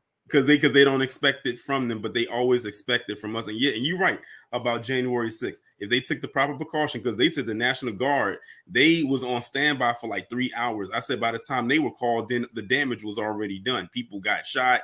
People done broke things. People done broke in. They done chased some of these politicians into hiding. You had the Capitol Police leading them away from the people they were trying to go after. I'm like, the damage was already done. Yep. Crazy, man. Like it's just it's amazing to me how they can just go off of false pretense as if nobody else sees the illusion or the delusion. Like it's just wild. Yeah, it's wild. You know what I'm saying? Like listening to Zuby right here is nauseating. You know what I mean? Like this is about racism and white supremacy. They don't believe it. Because if they did believe that, they'd be out on the streets saying it. And they're not. They are saying it. They are saying it because they do believe it. But they're not protesting in the same way because in their heart they know it's not racism. So do you hear Piers Morgan? He said that people aren't protesting because it's not racism. Maybe people aren't protesting because finally people are starting to notice that protesting doesn't work. When people stop protesting, it's the same thing as voting. Like, I can't remember who, I think it was TBA. I think TBA said when people stop voting, that's when you need to start being concerned, because that means that people are starting to lose faith in democracy. When people stop protesting, they should start, thinking about what those people are actually thinking about, because now they've changed their behavior. You know what I'm saying? They might be plotting. They might be plotting. Exactly. They said like you said, clearly protesting isn't working because it's not getting anything done. So we need to go to plan B because plan A has completely fizzled out. Right. There's clear evidence that, you know, these people like Piers Morgan, making a great example of himself, are not receptive to peaceful or to, you know, coherent conversation. So now that means it's time for, like the military says, quote unquote, other options. You know what I mean? Mm-hmm. I agree with you in that. I've always said that I don't subscribe to any type of hypocrisy, right? So if white people are going to kill black people, we should be outraged. If black people kill black people, we should be outraged. So therefore, there are many things that Zubi have said that I agree with. There are many things that you have said that I agree with. But what I'm also trying to say is that firstly, this is about abuse of power and a disregard of life. The individuals should have should make sure that they are accountable for. We can all agree on that. That is clear. But we also need to take into account that black people internalize racism and they can perpetuate that racism within institutions. That is a fact. Yeah, I'll tell you what is a fact. This was 5 black police officers killing a black man, not because of racism and white supremacy or because anything a white person has done, but because they actually didn't know how She's over it. yeah. She's over it. Yeah, she's done. She's done. So, like, I mean, like, here's my thing. Like, anytime I look at a conversation like this is the kind of stonewall that I think about as far as any kind of reparations conversation, which in my opinion is the reason why the extraction method is the best method, in my opinion. You know what I'm saying? Like, because was this before? Go ahead. Was this before the information about Princeton hip pill came out? It had to be. I'm assuming that it was. It had to be because there's no mention of him anywhere. Yeah, and he keeps saying this was 5. Now, when they bring up Princeton Hemphill, now Princeton Hemphill was talking like a thug, right? He said, "I hope they stomp his ass." That's yeah. Like I think out of like, well, like I said, I still haven't watched the clip, but like you can clearly see, one, those are some pale hands, and 2, that you could hear his voice, like he was literally instigating this. And wasn't he the one that was tasing him too? Yeah, he's the one that initiated the tasing. Did he sound like this? I hope they stomp his ass, period. Did he sound like that? Completely out of control. They behave like a mob, a frenzied mob, just like and they completely lost control. Because they're thugs as well. When white police beat up black people, they're also thugs as well. Because black people aren't just thugs when they beat up black people. Yeah, I didn't and say white people can also be perceived as thugs when they beat up black people. She got him back with that one. Yeah, she got him on that. Yeah, because like, and the thing is like you could see Piers Morgan, you know what I'm saying, because he's so emotional and transparent. He's feeling himself when he's calling. This man literally wants to say nigga so bad. You can tell it's right there on the tip of his tongue. He's probably saying it in his head. He'll probably say it when he makes sure the mic is off, or when he's in his dressing room, or even when he goes home. He probably most likely gonna say it. I bet you he asked to take her out for drinks afterwards. I'm dead serious. And by the way, can I call you Megan? right. Yeah, exactly. Can I call you Megan? That's exactly what he probably said to her. She probably was like, disgusting pig, this damn wanker. You know what I'm saying? You know, he said all that crazy ass shit. To be clear on your language, you can keep saying whatever you want. This had nothing to do with racism or white supremacy, and as Zubi rightly says, I actually think it's embarrassing. Black thugs, though, didn't you? They were black thugs. Okay, but you don't call white people. They were black thugs. Now, and that's interesting because the white people are outraged about Whoopi Goldberg. You know what I'm saying, you know, maybe white people need to experience the same police experience as black people do. White people are outraged at that, but nobody's outraged that he said, yeah, they're black thugs. Like, that's interesting. It's that why not say so kicking in, and it don't matter from where in the globe they are, they're gonna use it. Facts. And he's in the, like, these are the, like Piers Morgan and them, like those are the originals. Like he in the epicenter of it. Right. Yeah, he's one of the originals. Like he's OG. You know what I'm saying? Can I say one more thing here, I call white people white. I call white thugs white thugs. You don't. Of course I do. No, he doesn't. What are you talking about? There is far more emphasis. This is reality of media. There is Can I jump in here? Final word to Zubi. Connotations like thugs. Final word to Zubi. Can I jump in here? I think I think that in all of our in both the U.S. and in the UK, when we can have these conversations without the words white and black even being brought into the picture, then I think we'll be making some So good you're headway. offering We can colourblind, have some which is serious irrational. I conversations totally about agree. police And actually, Colourblind he just tried to all lives matter this conversation. Yeah, he just tried to all lives matter the convo. I think and the thing is that they want to be able to do that to make white people comfortable. Right, because that makes them comfortable. Yeah. But they'll go out of their way to make you feel uncomfortable. Yeah, absolutely. You know what I'm saying? Like, we've already had enough taken from us, and we already had altered identity as a result of dealing with them. The little identity that we have left, we don't need to submit that for anything. You know what I'm saying? Like, no, if you're gonna address us the way that we need to be addressed, not we're gonna take away our identity and get on a blank slate to make you happy or to appease you.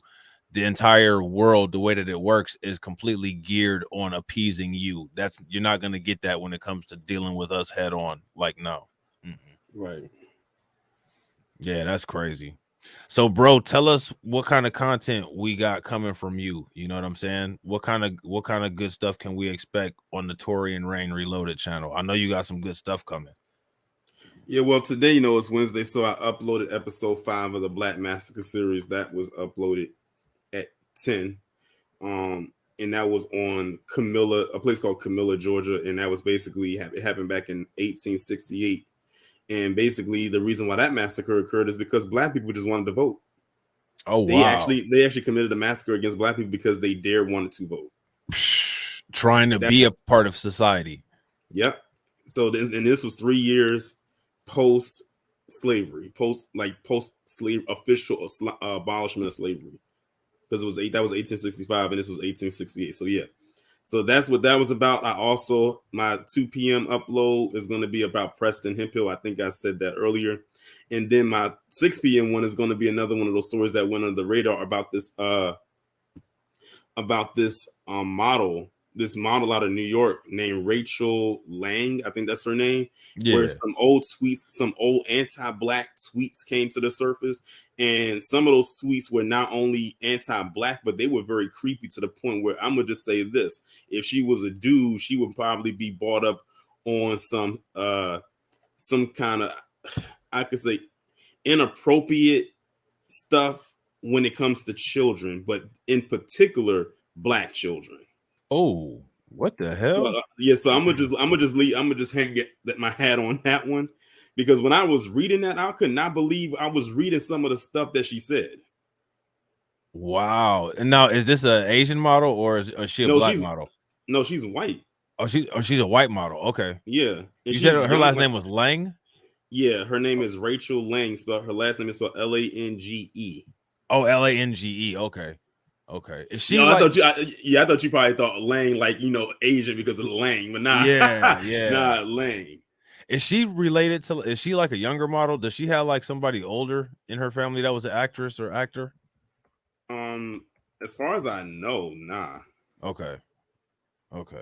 Yeah, I gotta check that out, man. That's crazy, man. Like the obsession is real. Like, what's up with you? You know what I'm saying? Like, why would she say something like that to the point of and then talking about kids? Like, see, that's why, man, anytime like thinking about Madonna and just how all of these Hollywood, you know what I'm saying, celebrities turn these kids degenerate, and then you can't really criticize it because they'll try to say that you're being transphobic or something like that. It's like, man, there's something suspect about that. Like, they really need to not be letting those people adopt those kids. Yeah, that Madonna one is crazy, but it's not surprising considering her behavior over the years. And I keep thinking, whenever you see about these, especially a lot of these white entertainers going out and adopting these kids and looking what they doing to them, like Charlize Theron. I said that's why I can't really watch anything with her in it. I look at her completely different now, and how she did the kids that she adopted, and then with Madonna, the Black child she adopted, now got him wearing some very questionable attire. I think the only one so far that hasn't done anything to the child they adopted, a Black child they adopted, is Brad Pitt and Angelina Jolie.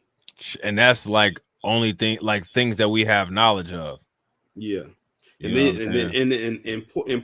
you got D Wade and the high priestess, which he married, and what they did to his son, and that's his son. This child wasn't adopted, right, man? Like that whole situation there is just, every time I think about it, it's just jaw dropping. Real quick, let me just get this super chat. Shout out to Lloyd Sky 9 with the $10 super chat. Ladies and gentlemen, make sure you guys show him some love.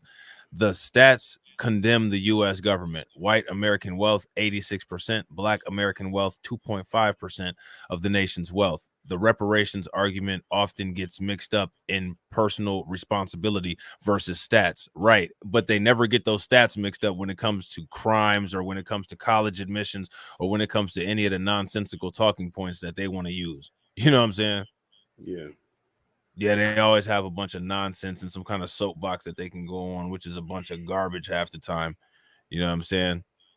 So, man, I think that's about it, bro. Like, I've been live. This is one of those marathon streams that you're talking about. So shout out to you for, you know what I'm saying, participating in the marathon. We did 3 hours, you know what I'm saying? And it was a good stream. I would, if I had more content to talk about, like, I would actually stay live, but man, I ain't really got no more trust and believe there will be more to come. As a matter of fact, I was actually getting ready to record a video, but when I saw you had dropped the link, I just pressed it. So when I get off of this, I'm gonna go and record that video. It was something that somebody sent me like about an hour or two ago. Oh, okay. So it's gonna be some pretty recent news. Okay, bet. Yeah, that's what's up. Yeah, recent. And when I say recent, I think the article for it probably came out maybe yesterday, I think. Oh, wow. Yeah, now see, like, I do different kind of topics. Like, I do different topics for stream. Like, I have some videos that I probably could and should make.